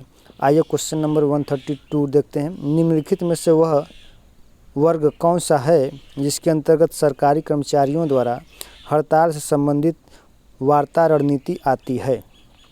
ऑप्शन है समुदाय, एसोसिएशन तथा अभिव्यक्ति की स्वतंत्रता के मौलिक अधिकार। तो यही आपका आंसर सही होगा। फिलहाल में भी इसको हम टिक लगा दिए, फिर देखते हैं दूसरा ऑप्शन क्या है। दूसरा ऑप्शन कानूनी अधिकार, तीसरा है समान विधि के रूप में मजदूर संघ का अधिकार, चौथा उपयुक्त में से एक से अधिक, पांचवा उपयुक्त में से कोई नहीं। तो इसका सही आंसर आपका पहला ही है, समुदाय, एसोसिएशन तथा अभिव्यक्ति की स्वतंत्रता के मौलिक अधिकार। ये बिल्कुल इसका सही आंसर है और यह सरकारी कर्मचारियों द्वारा हड़ताल से संबंधित वार्ता रणनीति का एक अधिकार दिया गया है। तो यह जो अधिकार है यह मौलिक अधिकार के अंतर्गत आता है। तो संघ, एसोसिएशन बनाना, अभिव्यक्ति की स्वतंत्रता ये मौलिक अधिकार हैं जिसके अंतर्गत कर्मचारियों द्वारा हड़ताल से संबंधित वार्ता रणनीति भी आती है। और स्वतंत्रता का अधिकार अनुच्छेद 19, 20, 21 और 22 के अंतर्गत है ना। स्वतंत्रता का अधिकार 19, 20, 21 और 22 के अंतर्गत है। तो अनुच्छेद 19 में ही वाक स्वतंत्रता आदि विषय कुछ 6 स्वतंत्रताएं दी गई हैं। इसी में ही 19 के क में ही आपका प्रेस से संबंधित अधिकार भी दिया गया है। तो ये 6 प्रकार की स्वतंत्रताएं कौन कौन सी अनुच्छेद 19 के 1 में? पहला है वाक और अभिव्यक्ति की स्वतंत्रता, दूसरा होगा शांति पूर्वक और आयुध सम्मेलन की स्वतंत्रता, तीसरा होगा संघ बनाने की स्वतंत्रता, चौथा है भारत में कहीं भी घूमने की स्वतंत्रता, पांचवा व्यापार या कारोबार करने की स्वतंत्रता, छठवां है भारत में कहीं भी स्थायी निवास करने की स्वतंत्रता। पहले ये जम्मू कश्मीर को छोड़ करके था, लेकिन जब 70 की धारा हटा दी गई तो अब जम्मू कश्मीर में भी आप निवास बना सकते हैं। आइए अब हम क्वेश्चन नंबर 133 पे चलते हैं। बिल्कुल डिटेल में डिस्कशन किया जा रहा है दोस्तों। इसके लिए एक लाइक, कमेंट और शेयर बनता है, तो आप लोग जल्दी से सेशन को शेयर करें, वीडियो को लाइक करें और कमेंट करें, और साथ ही साथ चैनल पर नए हो तो चैनल को अवश्य रूप से सब्सक्राइब ज़रूर कर लें। 133 क्वेश्चन है, आधुनिक लोकतंत्रों में राजनीतिक शक्ति वितरित की जाती है, सत्ता के बंटवारे की व्यवस्था कई रूप ले सकती है, भारत के संदर्भ में कौन से कथन सत्य नहीं है?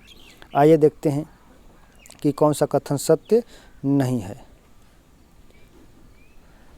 सरकार के विभिन्न अंगों के बीच शांति के वितरण की व्यवस्था, दूसरा है 2 या 2 से अधिक राजनीतिक दलों के बीच सत्ता के बंटवारे की व्यवस्था, तीसरा विभिन्न धार्मिक समुदायों के बीच सत्ता के विभाजन की व्यवस्था, चौथा है उपयुक्त में से एक से अधिक, पांचवा है उपयुक्त में से कोई नहीं। तो इसका जो सही आंसर है वो है आपका तीसरा, विभिन्न धार्मिक समुदायों के बीच सत्ता के विभाजन की व्यवस्था। क्वेश्चन नंबर 134 पे आते हैं दोस्तों। संविधान के उद्घाटन के लिए 26 जनवरी को चुना गया था क्योंकि इसको शुभ दिन माना गया था। उस दिन 1942 में भारत छोड़ो आंदोलन शुरू किया गया था। कांग्रेस ने इसे 1930 में स्वाधीनता दिवस के रूप में मनाया था। उपयुक्त में से एक से अधिक, उपयुक्त में से कोई नहीं। तो इसका जो सही आंसर है वो कांग्रेस ने इसे 1930 में स्वाधीनता दिवस के रूप में मनाया था, इसलिए संविधान के उद्घाटन के लिए 26 जनवरी को चुना गया था। तो संविधान के उद्घाटन के लिए 26 जनवरी का दिन ही चुना गया था। क्यों? क्योंकि 26 जनवरी 1930 को नेहरू रिपोर्ट पारित हुई थी और कांग्रेस ने इस दिन को प्रथम स्वाधीनता दिवस के रूप में भी मनाया था। नेहरू रिपोर्ट में भारत के संविधान का प्रारूप भी था। इसके अलावा लाहौर में एक अधिवेशन भी हुआ था और उसी अधिवेशन के तहत 1930 में एक अधिवेशन जारी हुआ था और उसी अधिवेशन से ही स्वाधीनता की मांग की गई थी और उसमें कहा गया था कि पूर्ण स्वराज की मांग रखी गई और साथ ही साथ ये कहा गया कि इसी दिन को ही हम लोग स्वतंत्रता दिवस के रूप में मनाएंगे। तो 1930 से लेकर के 1947 के पहले तक लोग 26 जनवरी को ही स्वतंत्रता दिवस मनाते थे, लेकिन जब 1947 को देश आज़ाद हुआ तब 1947 को स्वतंत्रता दिवस लोग मनाने लगे और जो 26 जनवरी था उसको एक यूनिक बनाने के लिए, विस्मरण करने के लिए उसी डेट में लोग गणतंत्र दिवस रख दिए और तभी से गणतंत्र दिवस मनाने जाने लगा। आइए क्वेश्चन नंबर 135 देखते हैं। भारतीय संविधान के किस अनुच्छेद में भारतीय नागरिकों के मूल कर्तव्य शामिल है? अनुच्छेद 50 का क, अनुच्छेद 50 का ख, अनुच्छेद 51 का क, उपयुक्त में से एक से अधिक, उपयुक्त में से कोई नहीं। तो इसका जो सही आंसर है वो है आपका अनुच्छेद 51 का क हो जाएगा। तो अनुच्छेद 51 का क भारतीय संविधान के मूल कर्तव्यों से वर्णित है। तो इसी अनुच्छेद में ही मौलिक कर्तव्य को शामिल किया गया है। फिलहाल में कुल मौलिक कर्तव्यों की संख्या 11 हो गई है। आइए अब देखते हैं क्वेश्चन नंबर 136। जब लोकसभा में किसी भी दल या गठबंधन को बहुमत नहीं मिलता है तो राष्ट्रपति प्रधानमंत्री की नियुक्ति में अपने विवेक का प्रयोग करता है। निम्न में से कौन सा कथन संवैधानिक प्रावधानों के तहत राष्ट्रपति के विवेक का सही उपयोग बताता है? ऑप्शन है, राष्ट्रपति लोकसभा में सबसे बड़े बहुमत दल के नेता प्रधानमंत्री के रूप में नियुक्त कर सकता है। राष्ट्रपति ऐसे नेता की नियुक्ति करता है जो उसकी राय में लोकसभा में बहुमत का समर्थन कर सकता है और लोकसभा में बहुमत का समर्थन साबित कर सकता है। तीसरा, राष्ट्रपति लोकसभा के सबसे वरिष्ठ सदस्य को प्रधानमंत्री के रूप में नियुक्त कर सकता है। और चौथा, उपयुक्त में से एक से अधिक, उपयुक्त में से कोई नहीं। तो इसका जो सही आंसर है वो ऑप्शन नंबर 2 वाला हो जाएगा। राष्ट्रपति ऐसे नेता को नियुक्त करता है जो उसकी राय में लोकसभा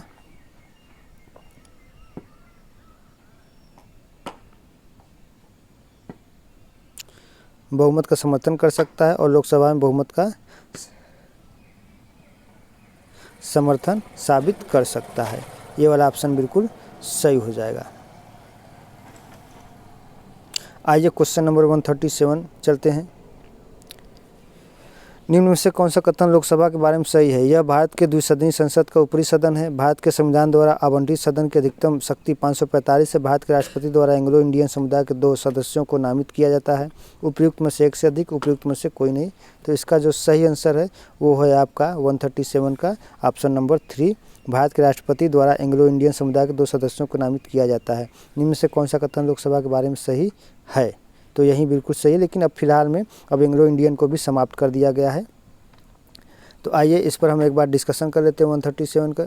लोकसभा भारत के द्विसदनीय संसद का निचला सदन होता है, जिसमें उच्च सदन राज्यसभा है ना। भारत के संविधान द्वारा आवंटित सदन की अधिकतम शक्ति 552 है और वर्तमान में सदन में कुल 545 सीटें हैं। और जनवरी 2020 में 126वें संविधान संशोधन अधिनियम द्वारा आंग्ल समुदाय 126वें नहीं, तो जनवरी 2020 से ही जो अधिनियम द्वारा आंग्ल समुदाय के लोगों के लिए नामांकन का जो प्रावधान था उसको हटा दिया गया है। तो इसका जो सही आंसर है यही बिल्कुल सही है। और चूँकि देखिए यहाँ पर कुछ न कुछ क्वेश्चन में ही प्रॉब्लम है कि निम्न में से कौन सा कथन लोकसभा के बारे में सही यहाँ नहीं है, ये होना चाहिए सही नहीं है, तो यही सही नहीं है। आइए क्वेश्चन नंबर 138 पर चलते हैं। भारत का संविधान देश को इस रूप में वर्णित करता है: राज्यों का संघ, महासंघ, एकात्म राज्य, उपयुक्त में से एक से अधिक, उपयुक्त में से कोई नहीं। तो इसका जो सही आंसर है वो राज्यों का एक संघ है, जो भारतीय संविधान के अनुच्छेद 1 में ही कहा गया है कि India that is a Bharat,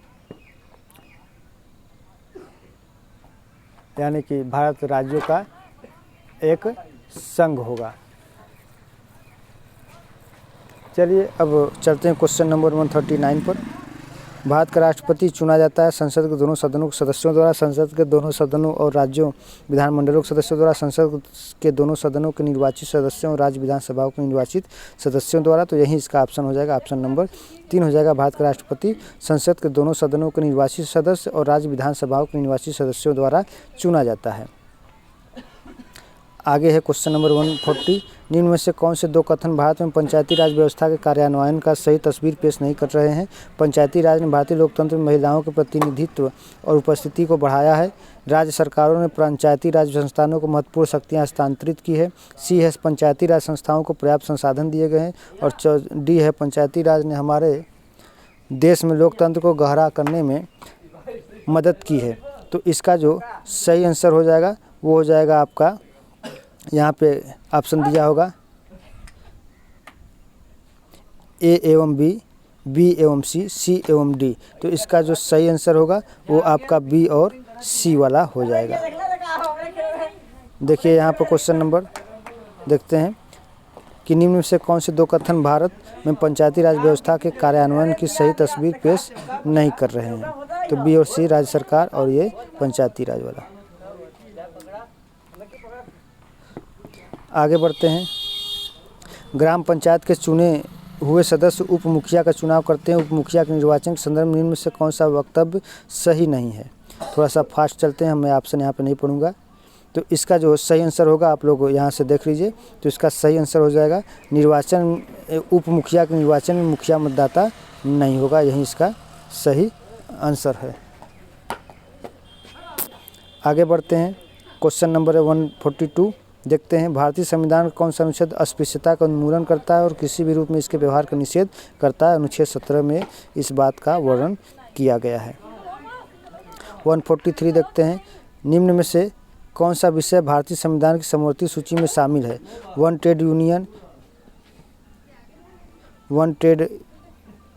union, विवाह, दत्तक ग्रहण और उत्तराधिकार। दूसरा है विदेशी मामले, बैंकिंग, संचार और मुद्रा, सी है जनगणना, रेलवे और अंतरिक्ष अनुसंधान, डी है जनसंख्या नियंत्रण, श्रम कल्याण और जंगली जानवरों का संरक्षण। तो इसका जो सही आंसर है वो है आपका ए और डी।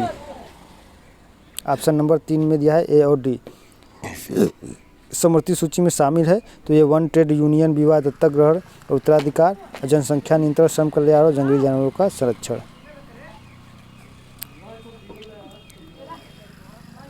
आगे बढ़ते हैं 144। निम्न में से कौन सा संशोधन भारत के मिनी संविधान के रूप में जाना जाता है?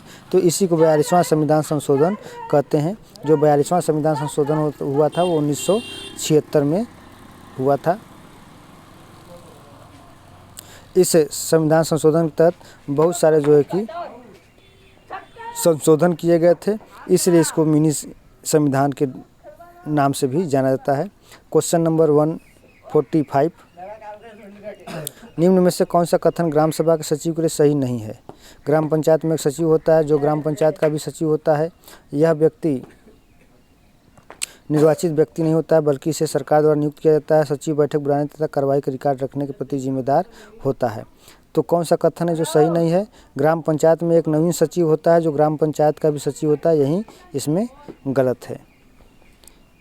146। अल्पकालीन अध्यक्ष का क्या अर्थ होता है? अध्यक्ष के न होने पर सदन की कार्यवाही का संचालन करना, अध्यक्ष के चुने जाने की संभावना न होने पर अध्यक्ष के रूप में स्थानापन्न कार्य करना, तीसरा है सदस्यों को शपथ दिलाना और नियमित अध्यक्ष चुने जाने तक कार्य संभालना, चौथा है उपयुक्त में से एक से अधिक, पाँचवा है उपयुक्त में से कोई नहीं। तो इसका जो सही आंसर है वो है आपका अध्यक्ष के न होने पर सदन की कार्यवाही का संचालन करना। ऑप्शन नंबर 1 में यह दिया हुआ है। 147 का देखते हैं। भारत का संविधान अपना प्राधिकार किससे प्राप्त करता है? भारतीय स्वतंत्रता अधिनियम 1947, समाज के सभी वर्ग के लोगों के द्वारा प्रतिनिधित संविधान सभा, भारत की जनता, उपयुक्त में से एक से अधिक, उपयुक्त में से कोई नहीं। तो भारत का संविधान अपना प्राधिकार किससे प्राप्त करता है? हम भारत के लोग भारत को एक संपूर्ण प्रभुत्व संपन्न समाजवादी पंथनिरपेक्ष लोकतांत्रात्मक गणराज्य बनाने के लिए, तो हम भारत के लोग भारत की जनता से भारत का संविधान अपना प्राधिकार प्राप्त करता है। आइए देखते हैं 48 नंबर क्वेश्चन 148। भारत में सरकार की संसदीय प्रणाली काफ़ी हद तक ब्रिटिश संसदीय प्रणाली पर आधारित है। इसके संदर्भ में निम्न कथनों में से कौन सा सही है? ब्रिटिश राजतंत्रीय प्रणाली के स्थान पर भारत में एक गणतंत्री प्रणाली है। दोनों प्रणालियाँ संसद की संप्रभुता के सिद्धांत पर आधारित। दोनों देशों में प्रधानमंत्री को निचले सदन का सदस्य होना चाहिए। तो इसका जो सही आंसर है वो आपका पहला है। कौन सा सही होगा? तो इनमें ब्रिटिश राजतंत्रीय प्रणाली के स्थान पर भारत में एक गणतंत्री प्रणाली है। आइए क्वेश्चन नंबर 149 देखते हैं। निम्न में से कौन सा कार्य निर्वाचन आयोग के कार्यक्षेत्र में नहीं आता है? यहाँ पे दिया हुआ है भारत के प्रधानमंत्री का चुनाव करना, भारत के राष्ट्रपति का चुनाव करना, राजनीतिक दलों को मान्यता प्रदान करना, उपयुक्त में से एक से अधिक, उपयुक्त में से कोई नहीं। तो इसका जो सही आंसर है 149 का सही आंसर हो जाएगा आपका भारत के प्रधानमंत्री का चुनाव करना। यह निर्वाचन आयोग के कार्यक्षेत्र के अंतर्गत नहीं आता है। Option number 1। और आज के सेशन का यह लास्ट क्वेश्चन है 150। यदि संविधान के अनुसार भारत को एक धर्मनिरपेक्ष राज्य घोषित कर दिया गया हो तो इसका तात्पर्य निम्न में से कौन क्या है?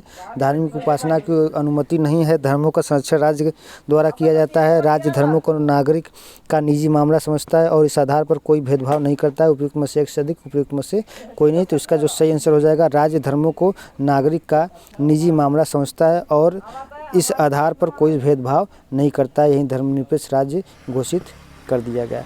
तो आज के वीडियो में दोस्तों हम लोगों ने कुल 150 क्वेश्चन यानी कह सकते हैं कि टोटल 80 क्वेश्चन को हमने कवर किया। नेक्स्ट वीडियो में भी 80 क्वेश्चन का एक जो है कि प्रैक्टिस सेट होगा। तो आज के लिए बस इतना ही। बहुत बहुत धन्यवाद। और हाँ दोस्तों, चैनल पर पहली बार आए हैं तो चैनल को ज़रूर सब्सक्राइब करें और वीडियो अच्छी लगे तो वीडियो को लाइक करें और इसको शेयर करें। धन्यवाद।